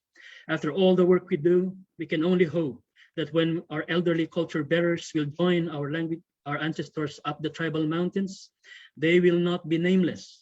They will not be the last practitioners of our traditional rituals. They will not be the last bards or singers of our native chants. They will not be the last speakers of our language, nor the last storytellers of our tribe. Language documentation is an enriching experience, but it can also be lonely, heartbreaking work, for it does not only mean recovering almost lost or forgotten words and concepts, but also grieving over the loss of people dear to our hearts. But if this brokenness means contributing even in the smallest of ways to the wholeness of our indigenous identities, then it must be worth it.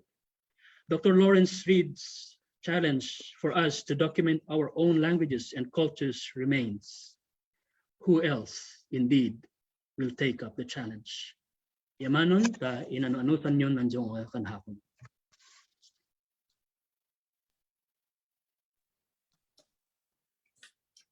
Thank you, Mr. Scott Saboy, for that very illuminating and insightful talk. Again, we are inviting our participants to raise their questions in the chat box. There's a lively discussion happening already in the chat box, and our speakers are also free to respond to those questions in our chat box. And some of those questions will be entertained later after our last panelist. So let's go to our last panelist. Mr. NGALOB. So Mr. NGALOB is a Juris Doctor student currently studying at the University of Baguio. He is a full-blooded IP belonging to the Kankanaey IP group of Mountain Province in Cordillera. He is a former journalist. His works were published in some various community papers in Northern Luzon. Most of his writings focus on issues and concerns involving indigenous peoples in Cordillera. He had his brief stint working inside Cordillera Studies Center at the University of the Philippines, Baguio.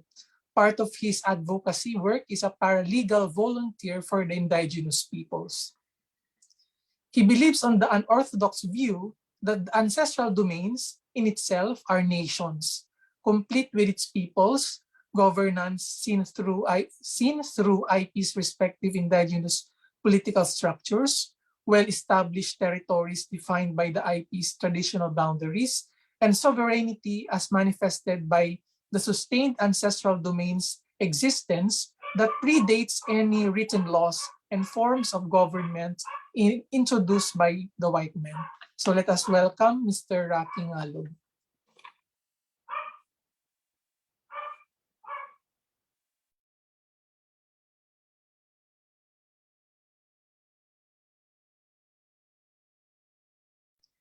Mr. NGALOB, are you there?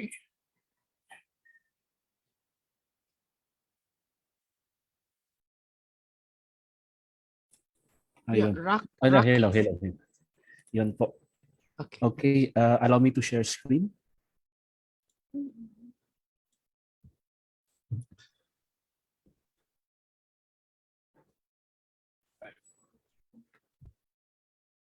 Wait lang.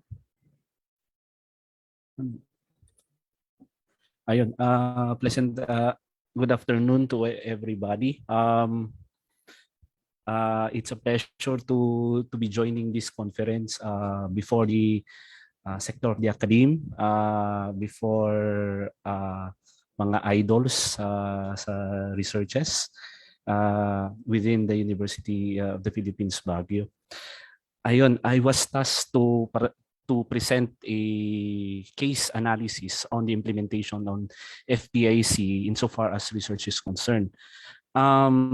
I stayed dun sa first presentation going towards sa last presentation. So parang ano no, anticlimactic kasi the first two discussion was the first two presenters presented their researches complying with the prevailing Administrative Order 1 Series 2012, and meron tayong hanging question on the presentation of Sir Scott wherein they conducted a direct FPIC naman, they executed a direct FPIC, ever conscious to the upholding the cultural integrity of the respondents dun sa Kalinga, while parang it's an unorthodox way on securing that FPIC. However, it will be all point pagdidiskussan natin mamaya kasi my presentation will be focusing more on not solely on case analysis. However, it is more on the comments and recommendations of the implementation of the FPIC guidelines, knownly as the Administrative Order 1 Series 2012. Actually, this is an endeavor that was started, I think, way back 2017 when there are a lot of questions that is being heard to the said guidelines, wherein I think it is the Committee on Research under RDC and also SIPC who convened and consolidated lots of comments and wherein they come up with a resolution. So partly, medyo napadali yung presentation ko because I will be no longer be discussing on the guidelines itself. However, more on the observations later on the implementation of the guidelines. And take note, I will be presenting, my presentation is Cordillera-centric. And also I will be presenting the comments is based on, I think, my 3 years as reading, seated as the one who is reading all the FPIC reports that are being submitted to the regional office. Ayun po. And also, brief introduction, here is the photo pala because I think this is also part, question mamaya, this is also part supposedly to be covered by the NCIP Administrative Order 1. The picture that you are seeing is a person who is videotaping a elder in Dumulpos. Ayan. Okay. Siguro ito yung ano, it's the basic rule of the thumb of the FPIC. It's wherein FPIC in plain terms is just the mere knocking of the door and asking permission before entering. And of course, before entering, there are a lot of elements that needs to be satisfied before entering. Of course, a clear illustrative siguro comparison is that you as the owner of the house, before you can allow entry inside your dwelling, first you need to seek or ask the one who is asking permission to enter the full disclosure of his intent or his or her purpose. Pwede nga ano, if you would knock the door, the first thing that you will do is to disclose your name. And second of which is to disclose also your intention and purpose. And probably in that manner, you will gain the trust coming from the owner, and probably the owner will grant your request, or probably to enter, or probably to borrow the bolo.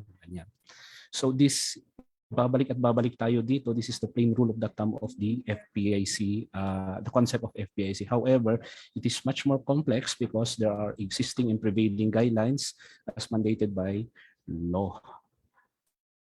Ayun. So for better appreciation siguro sa prevailing policies natin, we have 4 kinds of FPIC process. Under the NCIP Administrative Order 3 Series 2012. Number 1 is Section 19. This is solely for large-scale and extractive intrusive projects. So there is a separate FPIC for these kinds of activities. Section 24, it is for the small-scale and non-extractive activities. Another separate type of FPIC for these processes.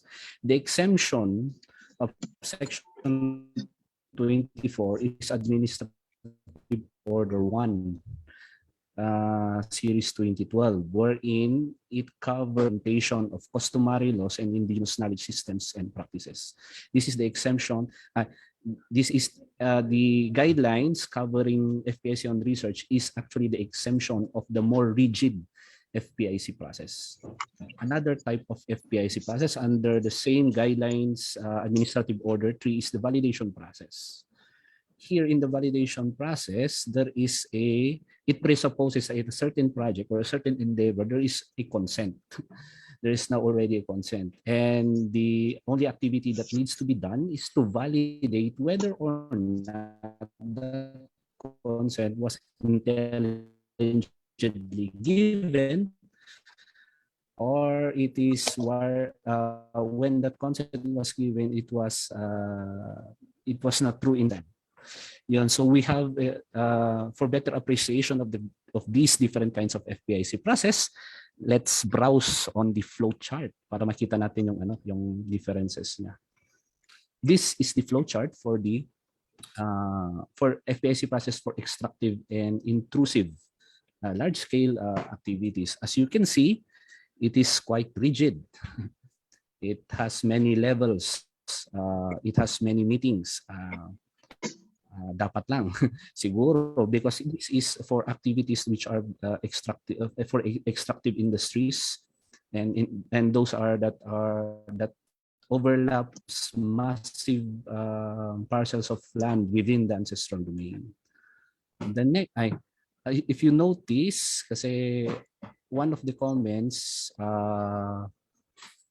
coming from communities, and also not only the academe but also mostly coming from companies, is that sometimes there are comments that it is NCIP who is creating their own, or the local FPIC team who's creating their own flowchart. So what I did is scanned actually the flowchart that is incorporated. It is attached to the administrative order, kaya pinipresent ko. So that, just to answer yung mga comments, mostly coming from companies, that we are the ones who are adding additional layers sa FPIC process. The second process flow is for the non-extractive. It's quite, sabihin natin, it's quite tempered. It's quite tempered compared to the first FPIC process flow for extractive. However, it also requires series of meetings. Pero here if you notice, in the first FPIC process flow, posting of bond, and there's a requirement of first and second community assemblies. Each assembly has its purpose. For example, in the first community assembly, it is an assembly purposely created to capacitate the community, to give them the knowledge, basically on basic rights. It's more on capacitation, the purpose of first community assembly. So that they will be prepared in going to the second community assembly dito na sana. Because in the second community assembly, they will now be facing the company, and without prior capacitation of the community, probably they don't know what questions to be asked during this second community assembly, and others. Yun po, each layers or each stages of the FPIC process has its purpose. In the non-extractive process flow, the same, each has its purpose. However, it's quite tempered compared to the previous. Another type of FPIC process, this is the number 4 on the previous slide. This is the validation process. There is already consent given by the community, and the objective of the validation process is to validate the veracity of that consent given by the allegedly given by the community. So it has only 3 layers in the process of validation. Most of projects that are covered in this type of FPIC process are government projects, because it presupposes that it emanated from the community, like livelihood projects or any projects that helps alleviate the community. So most of the projects that are being done by the government, not all, not all, but mostly falls within this type of FPIC process flow. And of course, our concern, the last type of FPIC process is the FPIC process in research.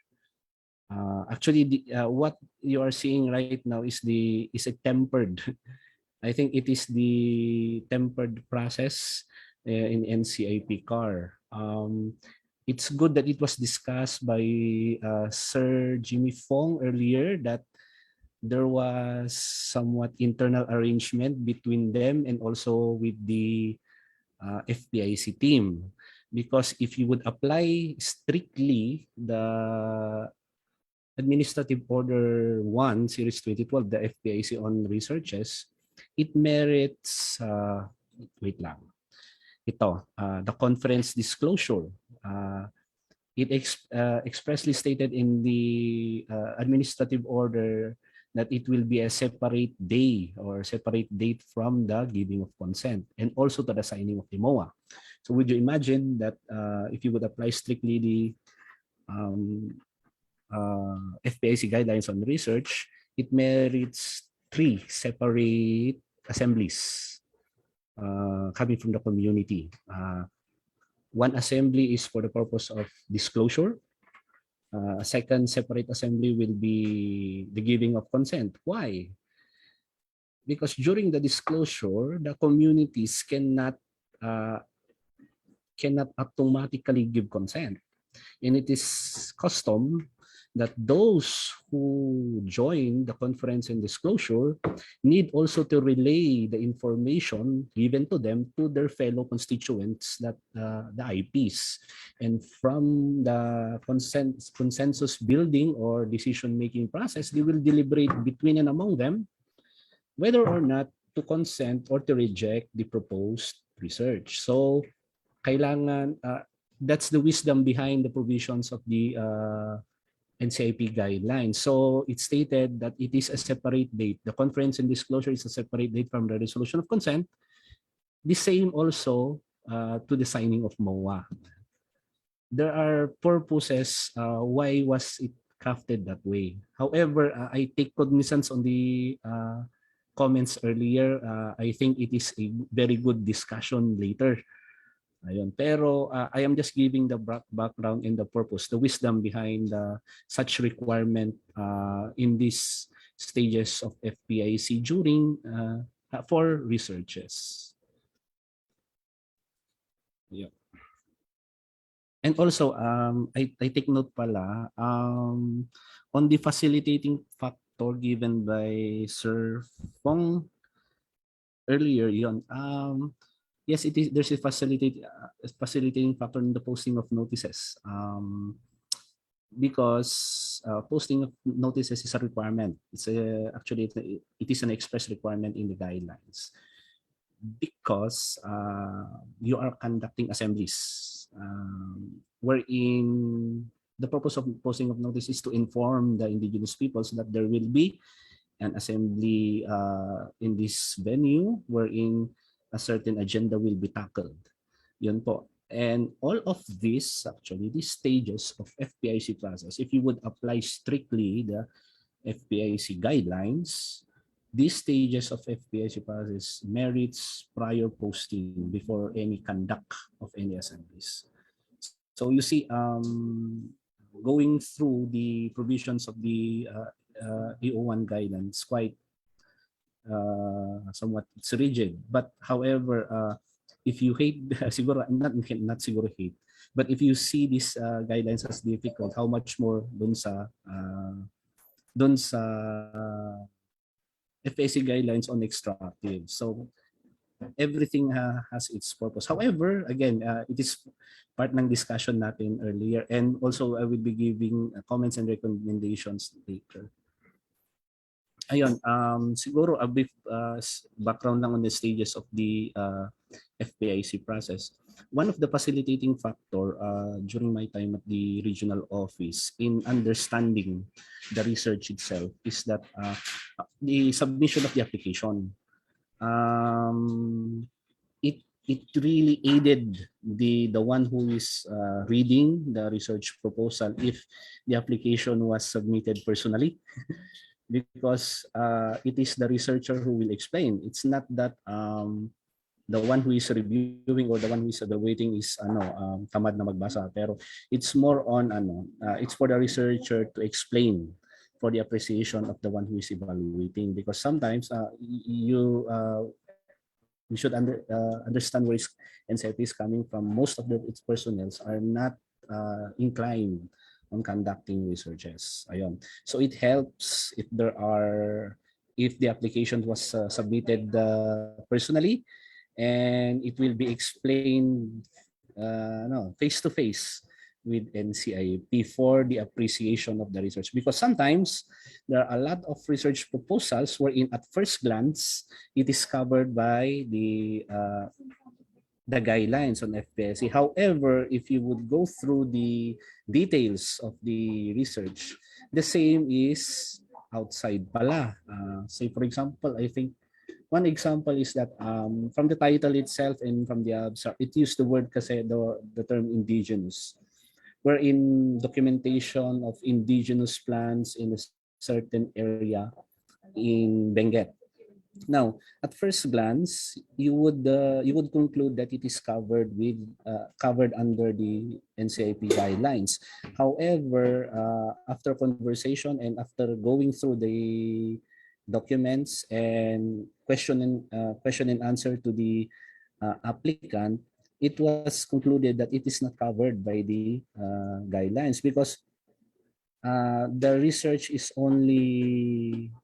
its only objective is to identify the mineral content of a certain plant that is indigenous to a certain place.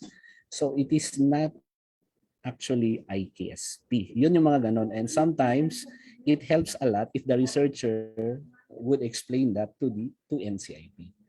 Ayun po. And next, after the due evaluation of the application, having concluded that it is indeed covered by the FPIC guidelines on research, it is the regional office who would constitute the necessary FPIC team to help facilitate the FPIC process.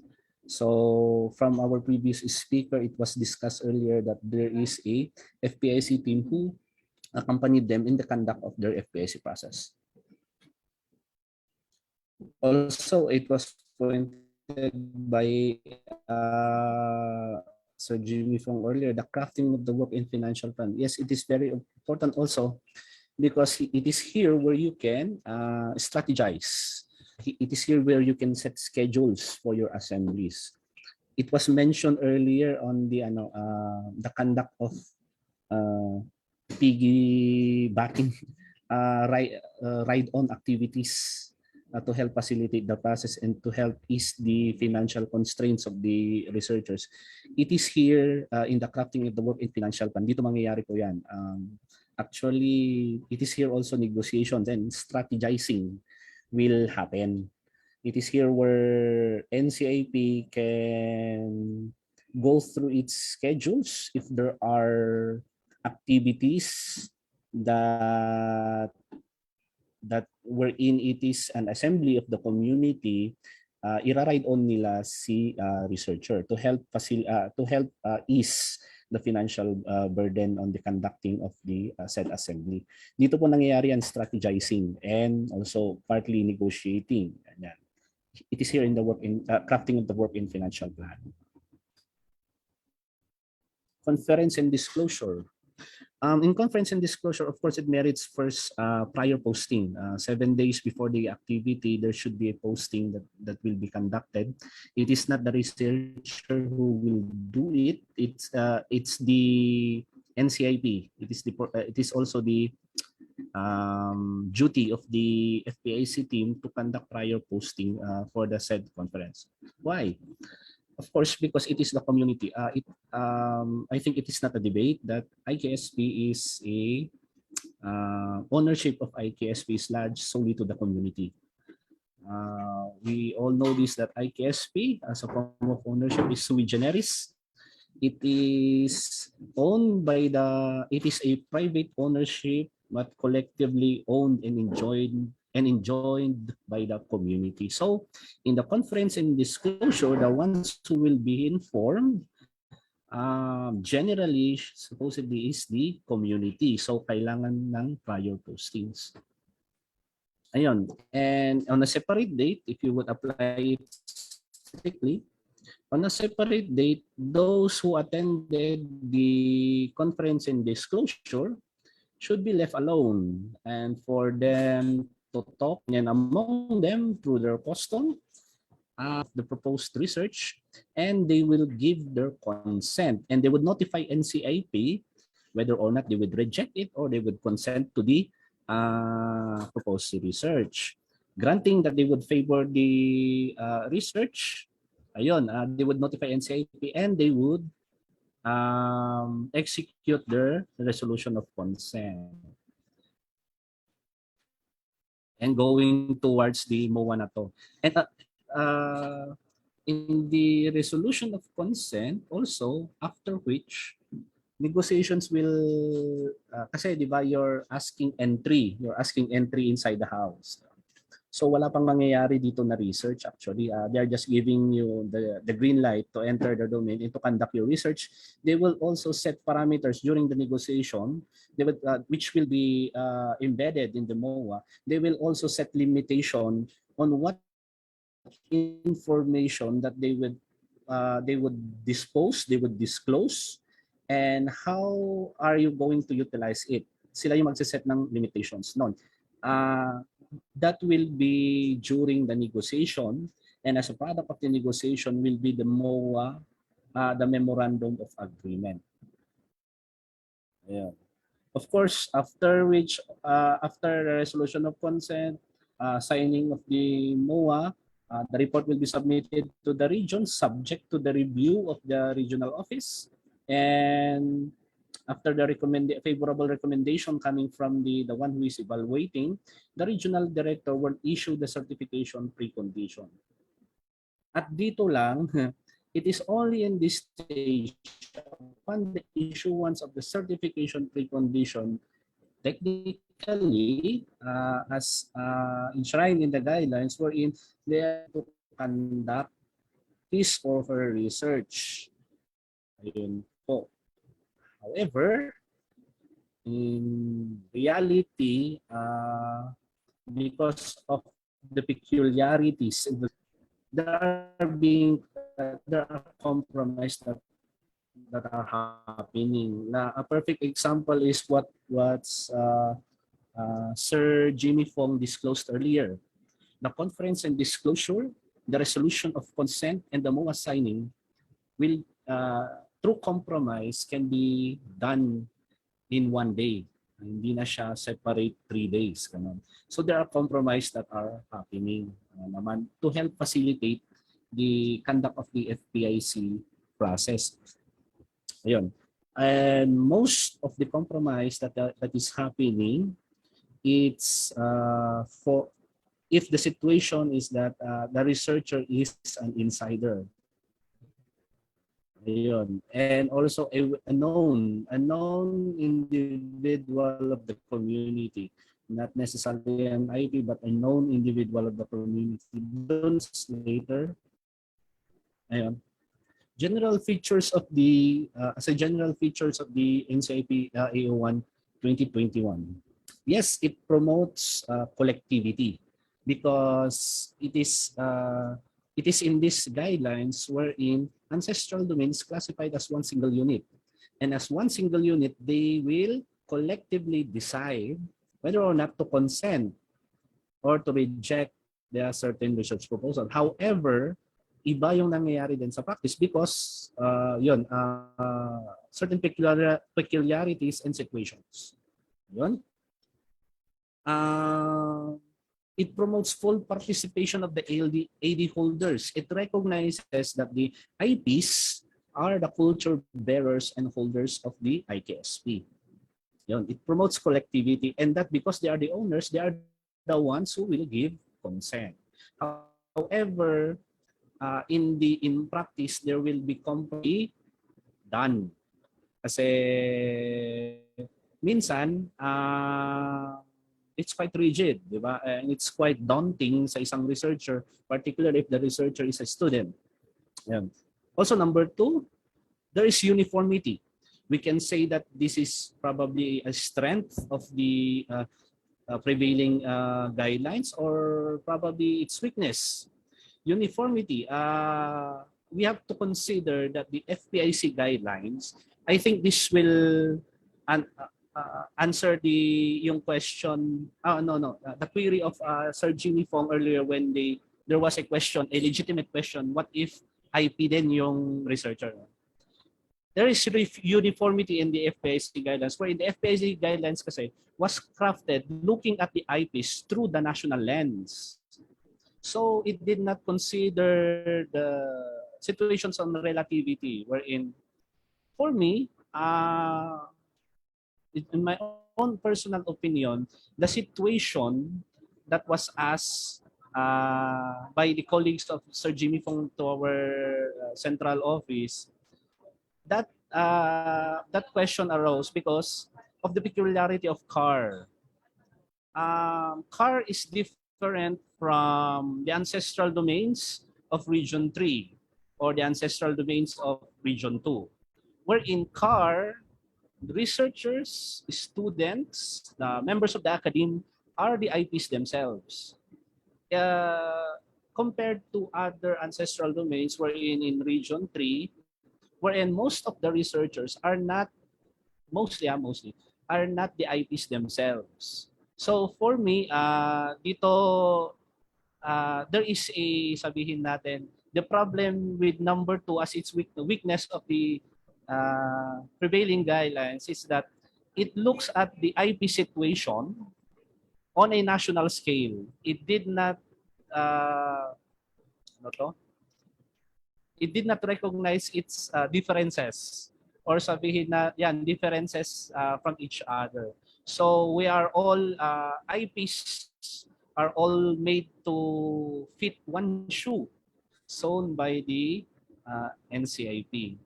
Number 3, again, maybe strength, maybe weakness. It is somewhat purely procedural. We must all take note that FPIC is a substantial light and not just mere procedural light. Pero however, the way FPIC was crafted, in my own personal opinion, in the Administrative Order 1, it's mere procedural. Somewhat it can be construed as mechanical. Some would say that it is a mere checklist that needs compliance. Ayun. These are the general features. You can say that it is strength because we know the reason why it is strength. We can also say that it is its weakness. Ayun, sige. It promotes collectivity. Number 1, the general idea promotes collectivity is that the AD holders, being the culture bearers and the cultural IKSP owners, are the ones who will give consent. However, there are compromises that are happening in practice in the conduct of FPIC process. The term consensus. The term consensus, our definition of consensus is an overwhelming and a unanimous decision of the community. However, I have yet to see a consensus decision disposed by the IPs in extractive projects, non-extractive projects, including research. Because in practice, consensus happen when the community decide unanimously on what form will they dispose of their decision. Nagkakaroon sila ng consensus decision making to decide via voting, via raising of hands. Doon po yung nagkakaroon ng yun yung consensus building or consensus decision making that is happening on the ground in the conduct of FPIC process.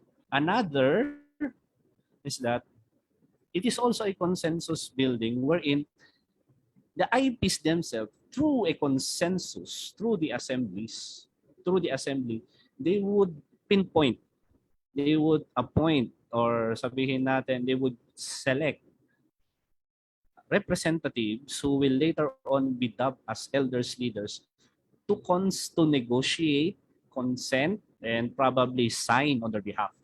Yun po yung consensus on the ground, in the implementation of the FPIC process. It's not a consensus to decide, to reject, or to consent with a certain proposed research or proposed project, but a consensus decision making to decide on what form, on how will they dispose of their decision. Yun po. Uniformity, yun. As discussed earlier, our guidelines was crafted looking at the IPs on a national lens. It assumed that the situations of IPs is similar with adjacent ancestral domains, or the situation of CAR is similar with the situation of Mindanao, ganyan. So that is one of the features of the FPIC guidelines. However, you can consider it as a strength, you can consider it as a weakness. Probably it is a strength when you are in Region 3. When you are in Region 3, wherein you need to be strict siguro in the implementation of the guidelines in order to protect and also to ward off from exploitation, or sabihin natin, exploitation, our fellow IPs like the ITAS. Yan. Pero we cannot say siguro the same if we are inside CAR. Ganon. So yun, that is to me, my opinion is somewhat we consider it as a strength or a weakness. That the sole intent or the background of the guidelines wherein it was crafted looking at the situation of the IPs as similar to the rest of the IPs. Purely procedural. Ayun. Yun nga, sometimes, again, strength or weakness. We can consider it as a strength if we are, again, inside Region 3 or the researcher is an outsider. Ganyan. It is a strength kasi sometimes you need to be strict on every stages and compliance of every stages of the FPIC process. We can say it is a weakness if the researcher is a insider or sabihin natin a local in the community, diba? Kasi it is a valid question kanina on why do I need to ask consent from my other fellow relatives or fellow tribesmen whether or not I can conduct research. Dito po yun. And of course, it can be rooted again. The number 2, it is the FPIC guidelines was crafted looking at the IP situation on a national lens. Yeah.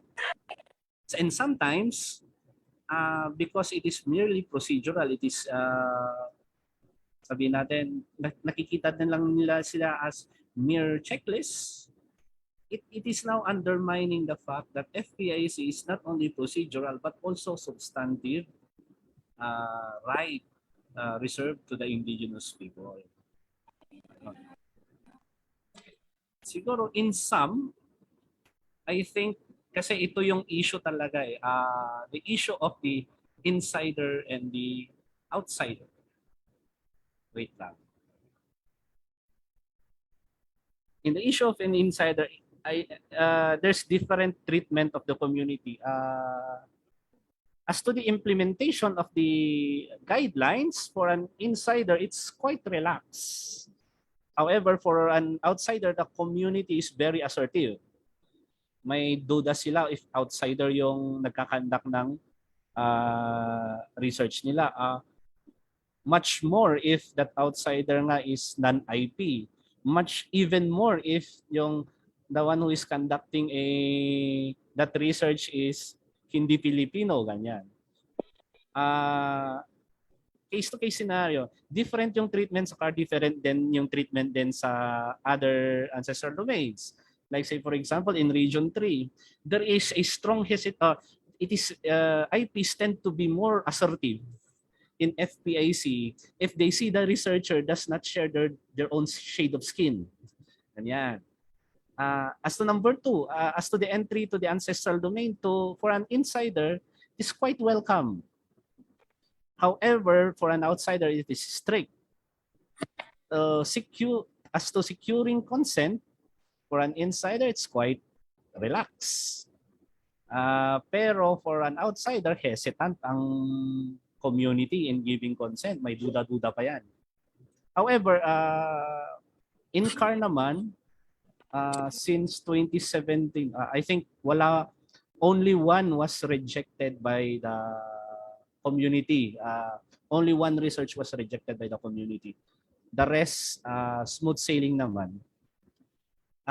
As to providing data and information in the conduct of research, relax ulit kung if ever insider.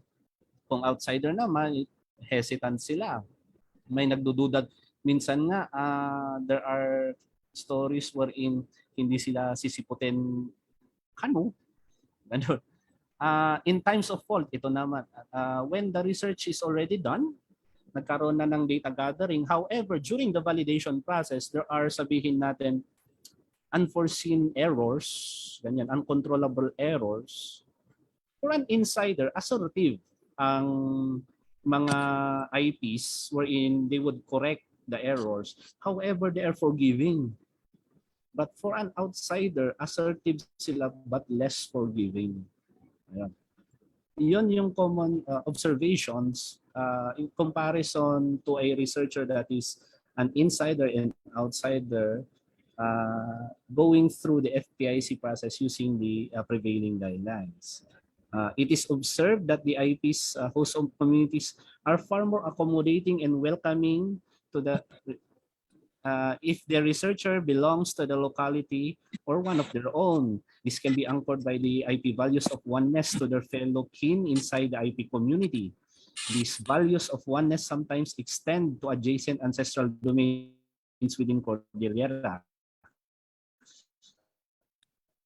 Perfect mirror of the Kankanaey credo, naitatakan, no? Pero another's, actually this is the comparison only that which I observed for an insider and an outsider. However, to NCIP use also conducting research or documentary of customary laws naman or conducting IKSP research. Well, again, it's another different story. I think what is common kasi or what is sabihin natin innate for an insider is that there is a presumed trust. There is a presumed trust coming from the community. Much more if that insider is sabihin natin the one was born and raised inside the community. However, nung nag-college lang siya, doon siya umalis sa community niya. There is joy to a community if they will see one of their own going back to the community and serving the community. So I think I think that is one observation. Why is it that it's quite relaxed? The treatment of communities for an insider. Which is much different if the researcher is an outsider. Ayan. What has been done because of this? Actually, those are just some of the problems or issues and concerns and observations that arose during the, I think, the technical working group of RRDIC and CIPC. So anong nangyari? In all of these concerns pala were collated. And last 2017 or 2018, ay 2019, last 2019, RRDIC and CIPC come up with a joint resolution collating all the issues and concerns, what was discussed earlier, and informing the policy-making body of the National Commission on Indigenous Peoples, the Commission and Bank, and recommending amendments and somewhat propose, sabihin natin, amended guidelines should they amend the prevailing guidelines. One of the yung nakikita nilang proposed amendments on the guidelines is that they propose a more devolved.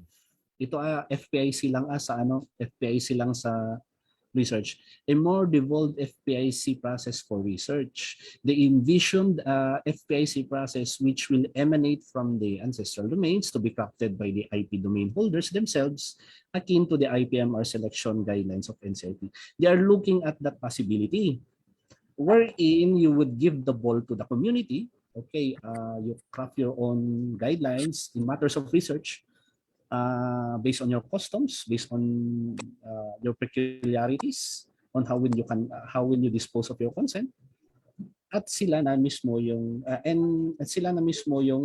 sabihin natin mag-i-inform kay researcher, and the researcher will comply to that guideline set forth by the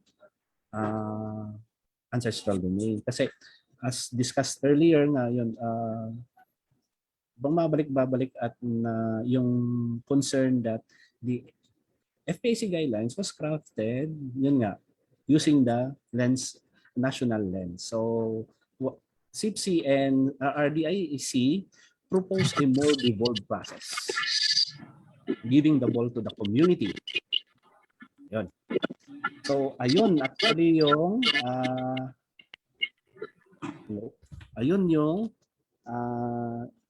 parang analysis on the implementation of the FPIC process. However, siguro as a brief background lang, I will show you a photos. If ever the FPIC process was not, sabihin natin, if it is not strictly asserted, there are also effects wherein yun nga, we can consider this as a strength. We can consider it as a protection also to the community, despite its, sabihin natin, mechanical procedural process, despite na it is uniform. Pero we can use it also as we can have an idea that it also protects the indigenous peoples.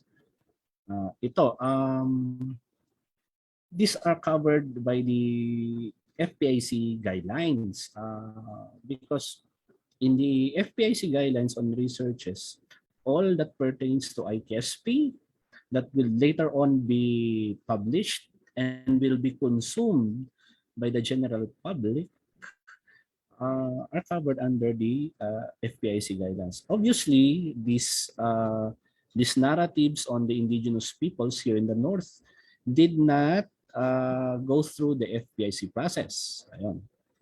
Ito po yung effect. However, as an update, I think these books now are recalled. It is a joint effort between NCIP and I think DepEd. Also, yun. If you recall, sometime 2019 yata, when someone, a certain company would want to appropriate IKSPs, particularly the tattoo designs, it is also covered in the guidelines, wherein it presupposes the need or it necessitates the need for FPIC process. Actually, ito yung balita ngayon because of NAS Daily, di ba? It's good that there was conciliation between NAS Daily and I think and Wangud But also the conciliation process, we should be also worried that the conciliation process is not only between siguro Wangud and Nas Daily, but also to the aggrieved community, because again, it is the community who is the culture bearers and culture holders. Ito, wherein I guess the use itself of the word Kankanaey and the use for commercial purpose and the use of the traditional weaving, ito yung printed weaving for commercial purpose. Again, it is covered.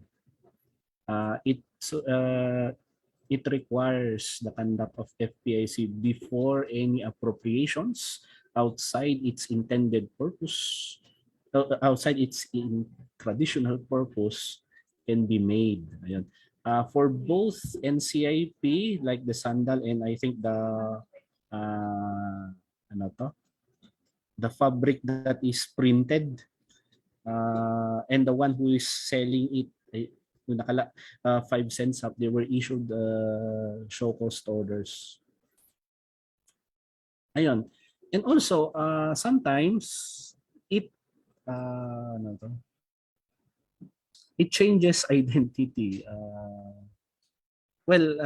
Just an example, it changes the value of siguro identity or the sanctity of an identity if there is no FPIC process. If there is no due consent coming from the community.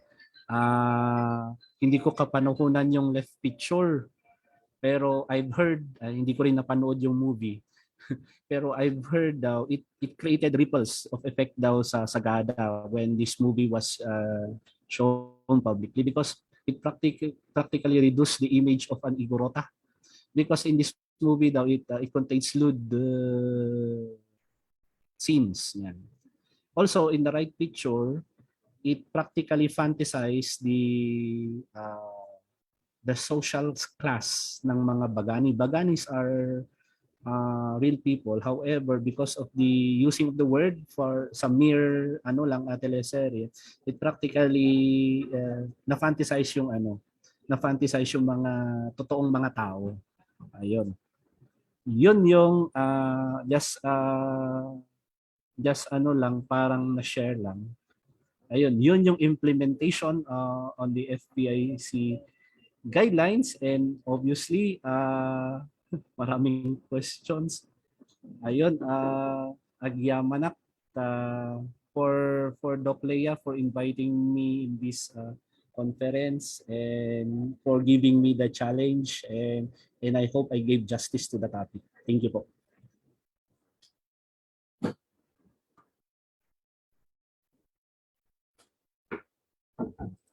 Thank you, Sir Rocky, for that very illuminating and useful talk about the FPIC. So may we request you po to kindly unshare your screen so that we could proceed po to the open forum with your co-panelist. Ayun. Okay. Yeah. Thank you. So we may invite po our co-panelists to please open their cameras.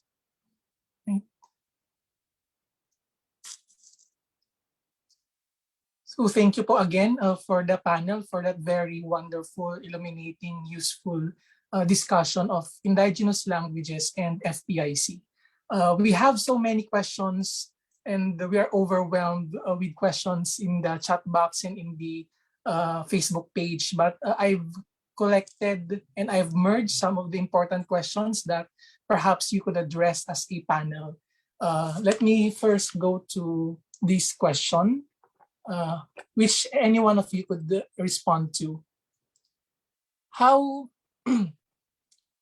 can we address the clamor for tangible results for the community? Is it possible to embed tangible or material benefits in our research budgets? So let me repeat the question. How could we address the clamor for tangible results or tangible benefits for the community? Is it possible to embed tangible or material benefits in our research budgets for the community? Yes, that's a possibility. And well, if you have much money, of course, but Yes, that's a possibility. And if you're able to cut short some of the processes, you can have some savings which you can donate to the community, which we tried to do in our case. Thank you, Dean Jimmy, for that response. How about Sir JOAO with your research, wherein your respondents are asking you about the benefits that they could get from your research? Were you able to respond to their queries about the tangible benefits? Well, as I mentioned earlier, the primary objective of the research that was funded by the Commission sa Wikang Filipino is to come up with a book that would explain the nature of the language and also the revitalization efforts that we could do in order to help the community redeem its language, especially Iwak language is an endangered language. So that's one. And I just want to share this because when I was in the community, they were very accommodating when I said that Commission sa Wikang Filipino is actually an office under the office of the president.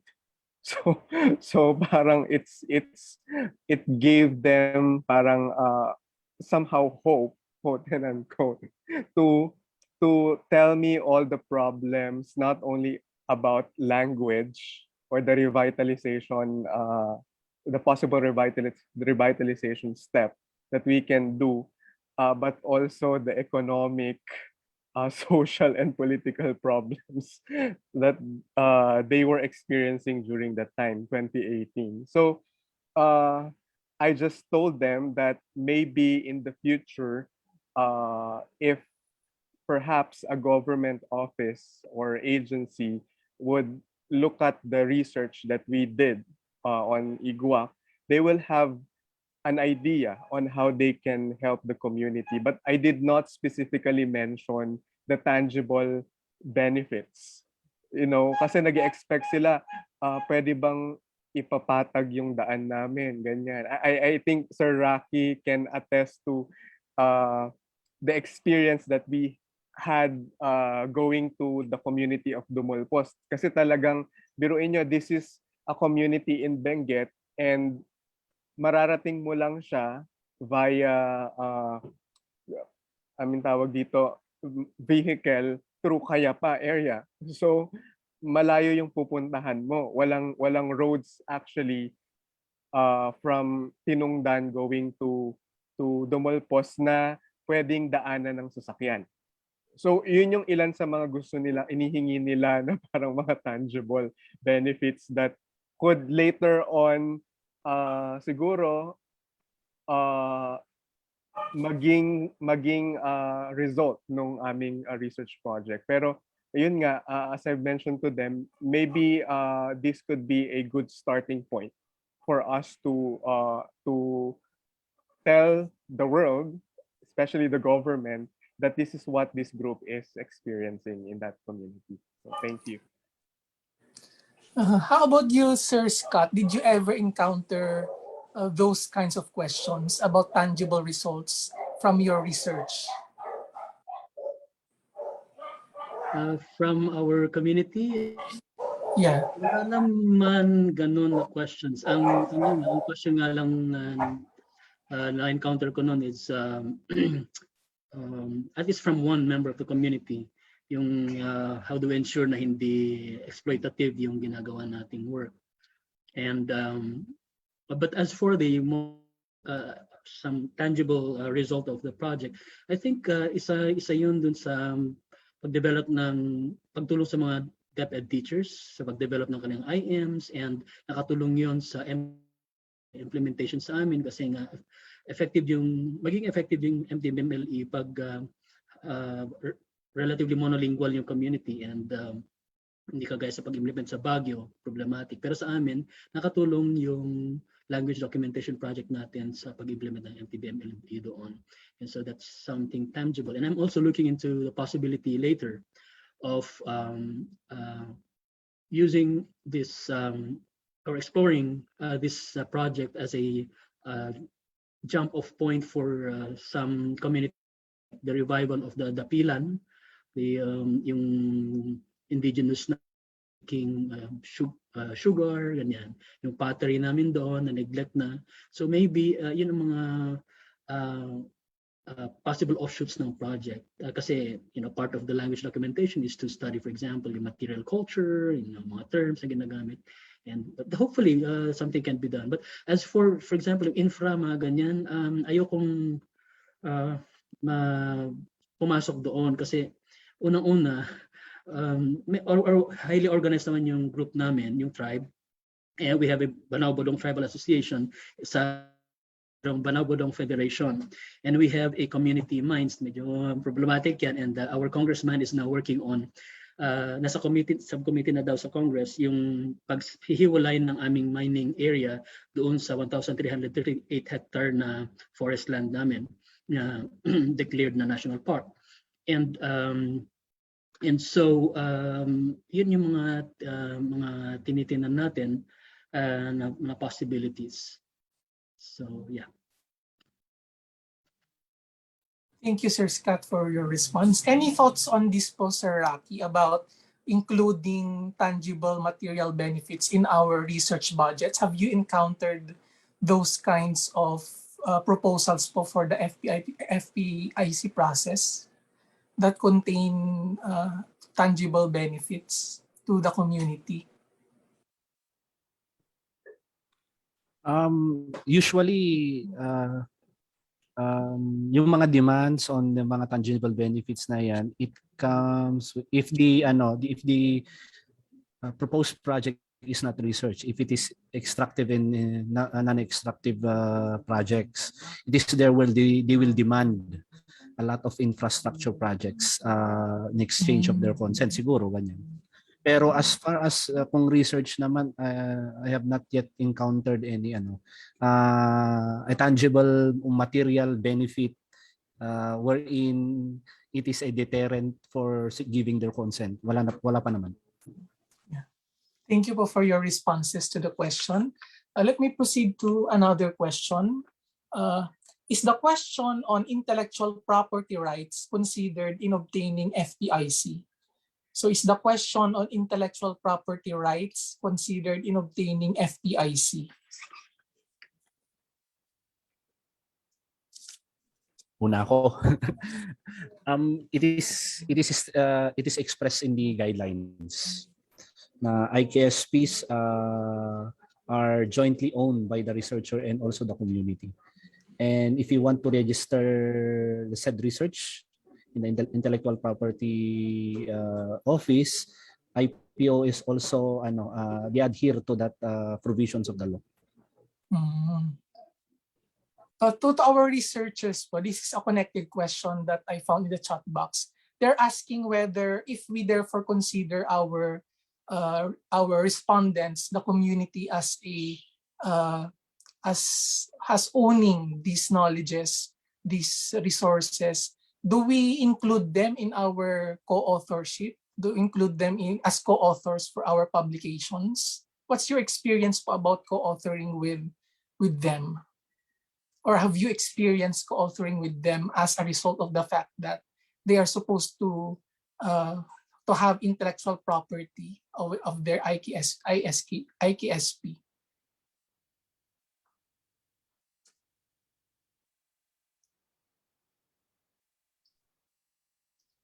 Sir JOAO? Yung research namin sa KWF, lalabas pa lang yung publication niya I don't know kung November or December this year. It's a book entitled Linguisticong Ethnographies ng Pilipinas, focus on wikang Igwak.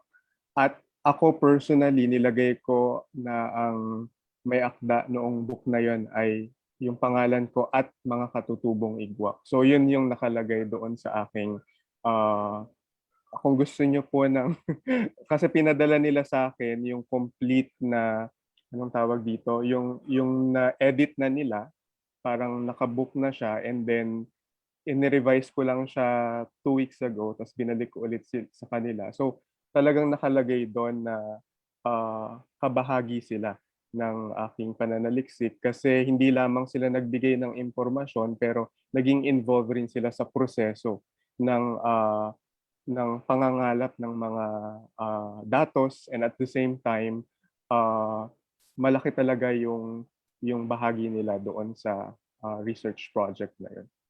So yun yung sa akin. Thank you, Sir JOAO. Any thoughts po, Sir Scott or Dean Jimmy, on that question? Yeah. Well, medyo medyo complicated kasi academic ka, no? Yung kailangan yung authorship of a particular publication. Pero siguro in some forms of publication, kailangan ikaw yung author, you really have to acknowledge yung contribution ng community. On the other hand, say for example, kung ito ay isang kagaya ng ginawa namin na and Professor Reed, yung transcription and translation of Vanaw folktales, syempre yung author noon, pero actually we can consider him as the author kasi it's owned by the community. Pero yung ilalagay natin doon is yung stories according to Barcelon Panabang. Hindi kami yung authors, kundi kami editors. Ganoon. And so, but sa akin, may malaking issue din yan patungkol sa dictionary kasi I talked to the CSC one time, and I already conferred with the congressman on this sa amin kasi he was president of the organization ng tribe. And sa akin kasi, when it comes to the dictionary, it should be copyrighted by the community. They own it. Kami lang yung compilers. Kaya lang problema, siyempre pag ipapublish ng CSC, siyempre ka-copyright ng UP. Ganon. And so may issue ba doon? Tanong ko sa kanila during our meeting. And sabi naman ni congressman and the others, sige lang, okay lang naman. So siguro 5 years na ika-copyright ng UP, ganyan. But still, again, I'm uncomfortable with that. Baka may pwedeng joint copyright, something like that. I don't know. So pwede siguro i-explore yung ganong possibilities. So yeah. Thank you po for your response. This is another question which is usually asked in the chat box. Given the complexity or rigidity and tediousness of the FPIC, so that's how they usually describe the FPIC in the chat box by participants. Do you see justifiable reasons to make FPIC less tedious and rigid? Do you think there are reasons that we could cite or we could forward to make FPIC less tedious and rigid given its complicated process? Sige. It is up for grabs. If we look at the FPIC process on the research, it's quite revolutionary because 2006, the 2006 FPIC guidelines, it did not mention any a particular FPIC process on research. It is only on 2012. Kasi yun nga, di ba, it is the exemption of section 24 of the regular FPIC process. So we can say that the prevailing FPIC process right now, it is nasa baby years pa siya, and it should welcome a lot of criticisms and comments, particularly from the academe, and recommendations in order to enhance. Kasi subject naman yan for amendments eh. Yun siguro, kaya it's quite helpful in these kinds of conferences because here, we are collating din yung mga comments and recommendations coming from the academe. We will somewhat harmonize all this in coming up siguro, supposedly sa Commission and Bank, the highest policy making body, if they can come up with also amendments of the guidelines wherein siguro wag nating sabihin na to cut short siguro or not to to cut the corners, pero it is more on more facilitative FPIC process without undermining the procedural and substantive right of the IPs to FPIC. What are your thoughts about this question, Sir JOAO or Sir Dean Jimmy and Mr. Scott? Sa akin, I think maganda ring itanong kung why do we need to streamline or to shorten the process? Is it, kasi parang for me, the process is okay. May mga katulad ng nabanggit ni Sir Jimmy Fong at ni Sir Rocky kanina, may mga adjustment na ginagawa din sa process ng pagkuha ng consent ng community. Depende doon sa FPIC team na tumutulong sa iyo. I think siguro kailangan tanungin kung or i-evaluate kung self-serving yung ganon na kung isi-streamline yung or i-shorten yung process na bakit tedious siya pero for me on my part enriching siya. And at the same time, marami kang matututunan hindi lang pagdating sa mga pakikipag-usap sa mga tao, pero yung process of, undergoing the FPIC process. So siguro yun lang, inisip ko lang, ano yung reason bakit kailangang streamline siya. Ganyan. Lalo sa mga researcher. So yun lang yung sa akin. Yeah. Hi, Vlad. Yes. So I'd like to say that before our orientations and before our meetings with the NCIP, I was also against the FPIC process. But after we've gone through the process, which we may have made some adjustments, I realized it was a fruitful experience. We were able to establish rapport with the community already. Way before the research period. So we were able to establish contacts already with the community, and we were able to identify resource persons, knowledge culture bearers. So on the whole, I realized it was good to go through the process. Perhaps the only constraint for researchers is if you don't have a budget for the community meetings, because we know that in our indigenous communities you cannot meet without eating. I think it's cultural. Also because the changes have come into the community. Coffee perhaps would suffice before. Maybe in the 1980s or 90s, maybe our politicians have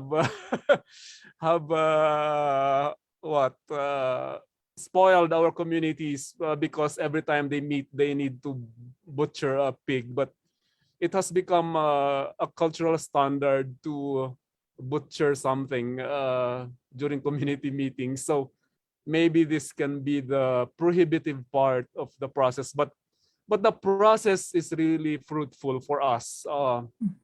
In fact, during the meetings, the people were already volunteering answers to our research questions, which was already helpful. We didn't have to ask the same questions when we returned.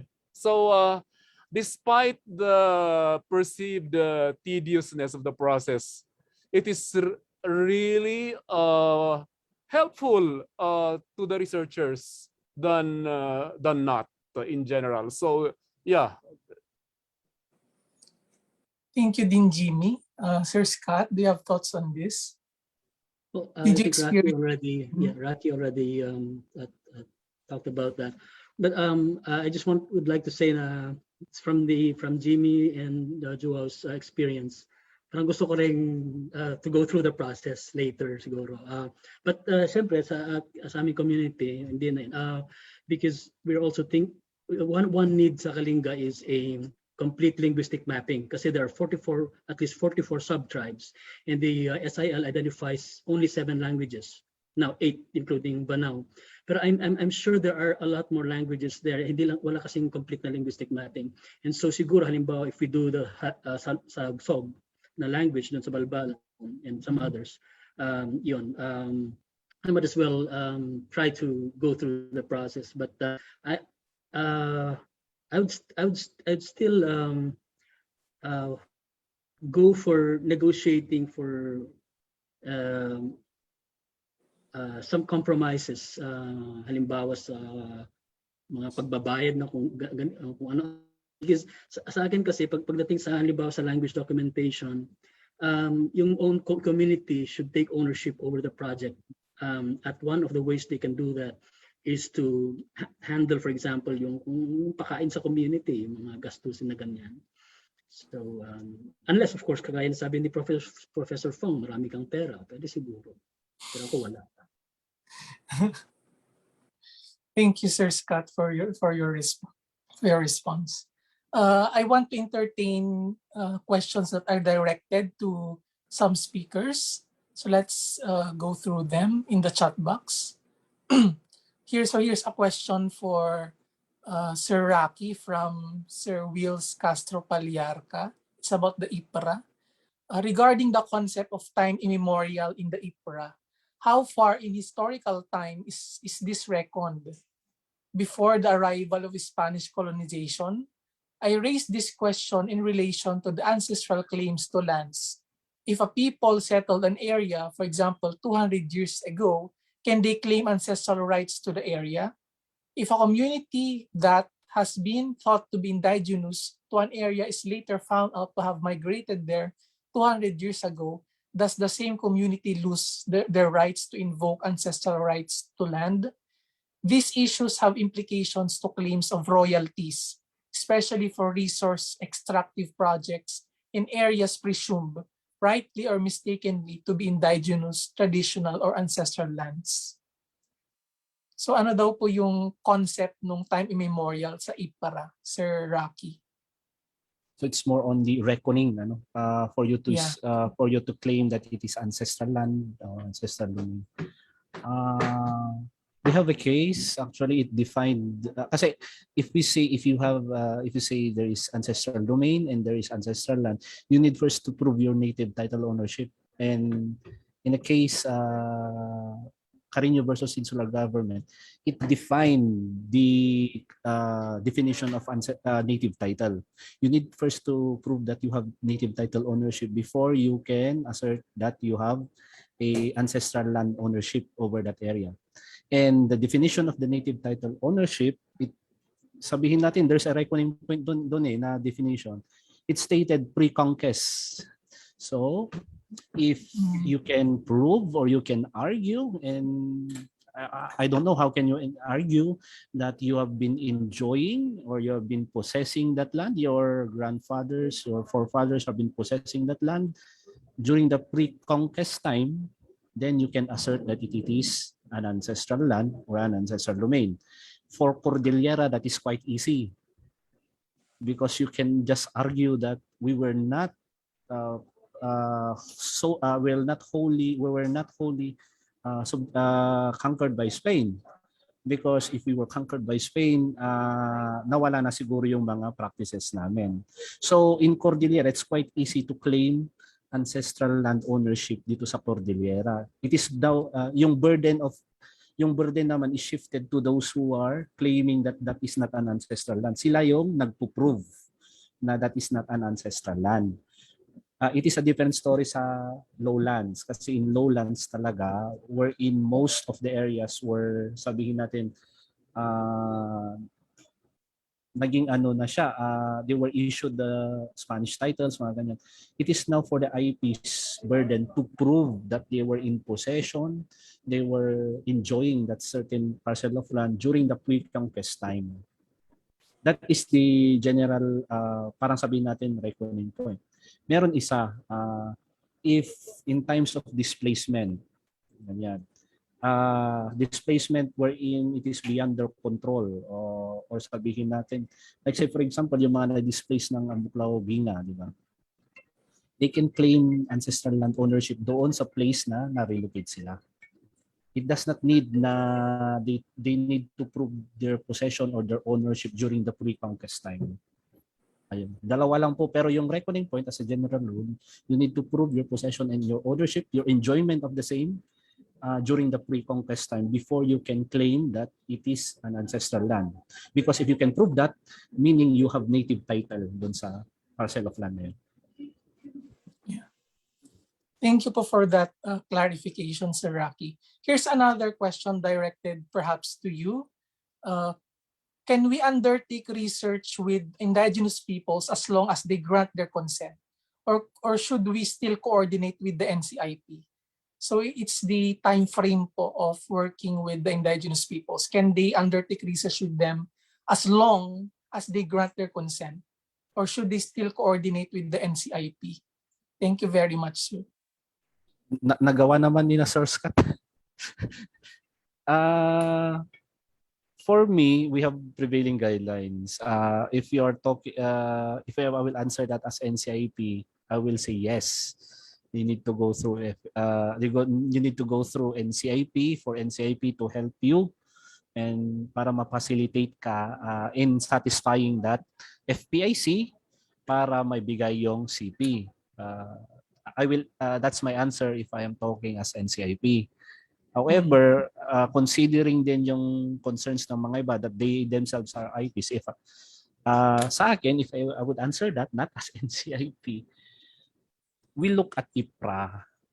IPRA clearly stated that you need to, it is the right of the IPs for cultural integrity is a right vested to them.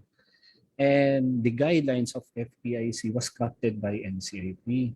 Pwede naman yung pwedeng gawin ni na Sir Scott is they can argue na we did not go through the FPIC process as enumerated or as was it is stipulated in the FPIC guidelines. However, we are conscious that we did not step on the cultural integrity, the rights of the IPs as enshrined in IPRA. Pwedeng ganun. Kasi IPRA is the law and the guidelines is the implementing process of the right to cultural integrity as enshrined in IPRA. Pwede naman ganun.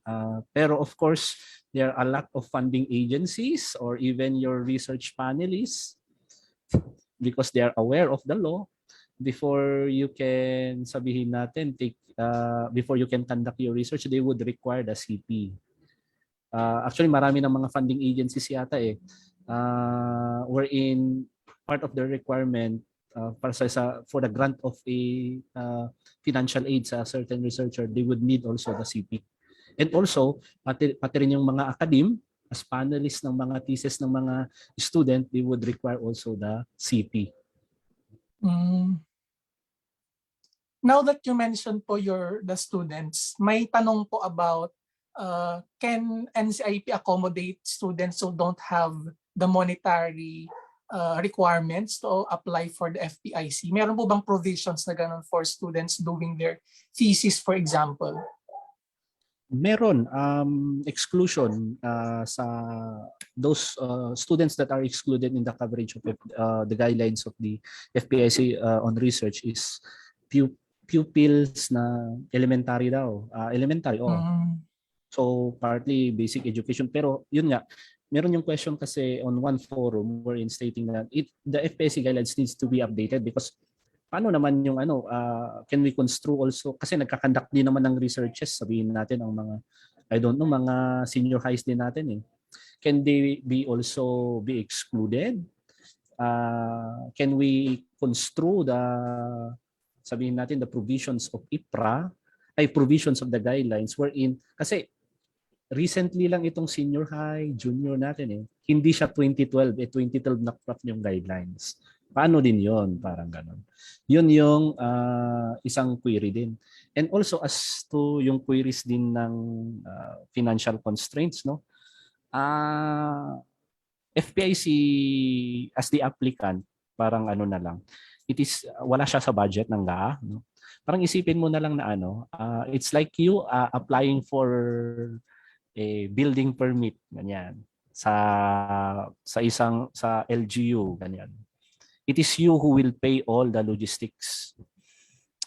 Like also dito sa guidelines. Think of yourself as the applicant.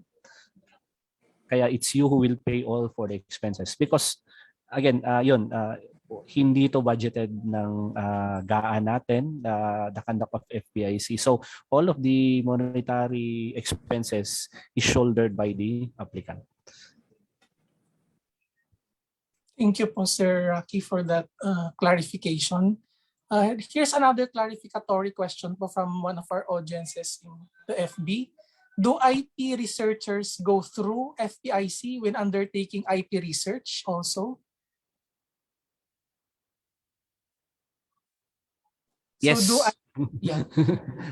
Opo, yun po, even IPs, even if that IP is dwelling, sabihin natin residing in the community wherein yun yung subject ng research mo, yes, kailangan niyang satisfy yung FPIC process. However, yun nga, for me, this is sabihin natin one of the weakness ng FPIC guidelines natin kasi nga it is crafted not looking at those concerns. Siguro the ones who crafted this are nag-base sila sa isang situation wherein there is an IP community na hindi nila naisip na researcher din yung mga IP, mga ganyan. Siguro probably I'm just speculating. However, nung nakita ko yung author pala, yung pumirma is one of our own. I don't know the reason behind. Pero that is, I think, the weakness. Kaya that's why nga yung the proposal of the CIPC and the RRDIC is to devolve the authority in crafting a guidelines to the community themselves, wherein they would craft their own guidelines based on their peculiarity, addressing those kinds of situations. Kasi not all actually, kasi not all can the situation of CAR cannot be applied also to the situation of Region 4. Yan, Region 2, ganon. Yun yung proposal po ng CIPC and RRDIC. Here's another question po, again directed to you, Sir Rocky. Is it appropriation of culture when IP commercialize indigenous culture? For example, if IP sell machine-produced clothes with IP patterns, is there a need for NCIP nod in ventures like this? Thank you. Okay, thank you. I will answer that using the definition of appropriation, cultural appropriation. Cultural appropriation, it is defined wherein a taking of a cultural manifestation by a dominant culture. So it presupposes it took a IKSP from sabihin natin, a minoritized culture. So pwedeng sabihin natin, di Kankanaey sila yung dominant culture, no? They appropriated a culture of sabihin natin yung Iwak, kasi sila naman yung, sabihin natin, lesser group dito. Can that be also appropriation? Yes. If we will use that definition. Kasi yung definition ng cultural appropriation is yun nga, the taking of a cultural manifestation privately owned taken by a dominant culture. Yun. So we can say yes if we will use that definition in answering that question. Thank you po. Yeah. Here's a question directed to all the panelists. We'd like to know your opinions if there is a need to decolonize our education system here in the Philippines. Thank you. This is from Lawig, Philippines. So may I repeat the question? We'd like to know your opinions if there is a need to decolonize our education system here in the Philippines. Right? This is related to what Sir JOAO was mentioned a while ago about the FPIC process as enriching and as part of the decolonization of research. So what are your thoughts about decolonization in the education system in relation to the FPIC?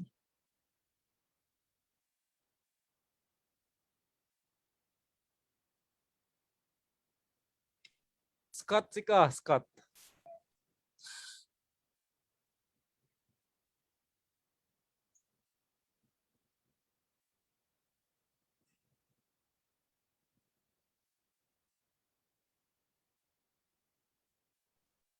But I think that's what we're trying to do.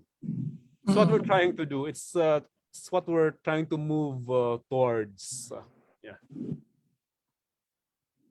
Uh, for me, the simple answer is of course, yeah. Uh, we should take into consideration the context also why we are doing research. We are not doing research just to, you know, explore the exotic culture and promote them, but we need to acknowledge them as co-equal, and that their culture, even though may mga nagsasabi na ito ay kakaiba, is also the same yung status niya with the culture that we have, especially the majority. I'm from the majority culture. I'm a Tagalog, but as a researcher and as someone who has been educated in UP Baguio, I can say that part of the research methodology is to indeed decolonize the methodology by focusing on the participants and making it more collaborative as we can. Collaborative meaning it is not only the ethnographer's or the researcher's point of view that is being uh, uh, parang privileged, but we treat the participants, the indigenous people as co-equal with in the production of the research outcome. That's for me, Sir Black. Thank you. Thank you for your response, sir. Sir Scott, do you have any thoughts on it? Yeah. Unang-una, siguro, I'd like to go back to Rocky's discussion about yung crafting of the guidelines patungkol sa FPIC from a national perspective, from the perspective of Imperial Manila. I think yung one reason of bypassing the NCIP FPIC process was to be honest about it, was a statement of resistance to this one-size-fits-all policy, top-down policy making ng national government. And buti lang nandito si Rocky to tell us that there's a way to somehow contextualize the FPIC as stipulated in the administrative order that we already talked about. Secondly, yung patungkol sa decolonization process, I think dito natin nakita yung importance ng language documentation. Kasi for example, tingnan mo yung materials na ginagamit mga estudyante natin. Even sa MTBMLE, we still have to rely on English text, Tagalog-based texts, and when we do language documentation, at least we are able to somehow achieve a sort of linguistic cultural redemption, in the sense that when we are able to come up with say for example a dictionary, then that's going to be a solid basis for us to keep using our language even in our official communication. Because as you may have noticed a while back, isang sign, isang mark ng language na masigasig is that dapat yung lingwahe ay ginagamit sa mga official communications sa community. And in relation to that, doon sa aming community, when you look at the resolutions, kuminsan kung nandun ako, nagpapagawa silang resolutions, gawin mo to, or a proposal kay congressman, ganyan. Pero I think maganda na pag halimbawa, gamitin natin yung ating sariling lingwahe. So to further enrich our understanding of the language and to further ensure that our language, the integrity of our language gets preserved. Thank you, Sir Scott. And I think that's the best question that we could have to end our session for today. So thank you again to our panel members for this wonderful panel discussion. So thank you, Sir JOAO, Thank you, Dean Jimmy. Thank you, Sir Scott, and thank you, Sir Rocky, for your sharing. Let me remind our participants before you go to please accomplish our evaluation form so that we could improve our lecture series further. And we may invite you, we want to invite you to the second and third session of this lecture series tomorrow. So tomorrow we have session 2 on implementation of indigenous people's rights in the education sector. So that's from 8 a.m. to 12 p.m. And in the afternoon, we have session 3, appropriation, attribution, and indigenous people's cultural rights from 1 p.m. to 5 p.m. So we hope to see you again in those sessions tomorrow. So thank you to our participants for attending our first session for our lecture series, IPRA at 24. Go, Rocky. Sir, may photo op ba tayo? Pwede naman po, pero paalis na ata yung mga... Yung mga natira na lang, siguro. Yeah, yung mga natira na lang po. Can we open our camera for a quick photo op po? Yan. So 1, 2, 3.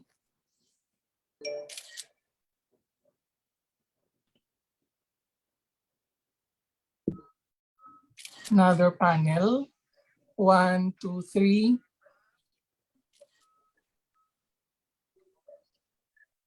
And ako mati question ko kung Sir Scott. Another panel.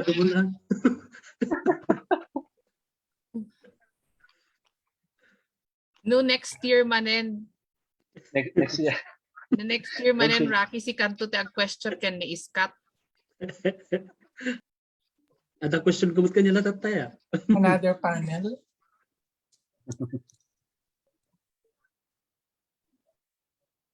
Salamat Unay. That was a very enriching exchange and experience. Thank you, ma'am.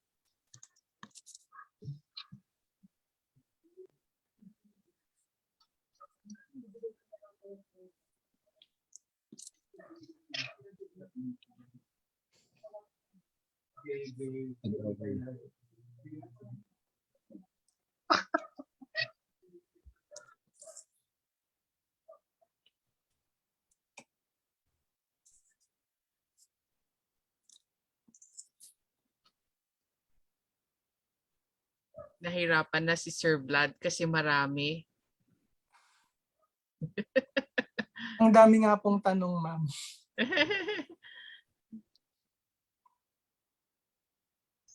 Something to write on for Philo. Opo, ma'am. Oo. So tomorrow, yeah. Okay. So tapos na po yung photo op natin. Thank you again. Thank you so much, everyone. Thank you so much. And thank you to our speakers. We'll see you again tomorrow at our morning session on IP education. Thank you so much.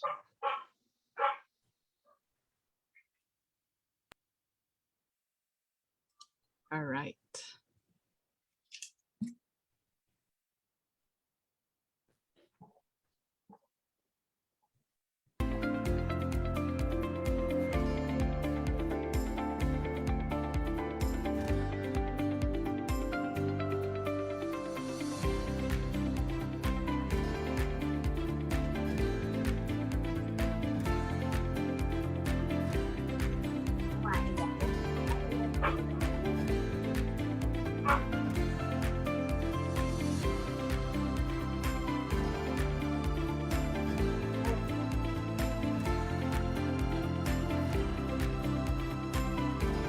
Ano, Senel?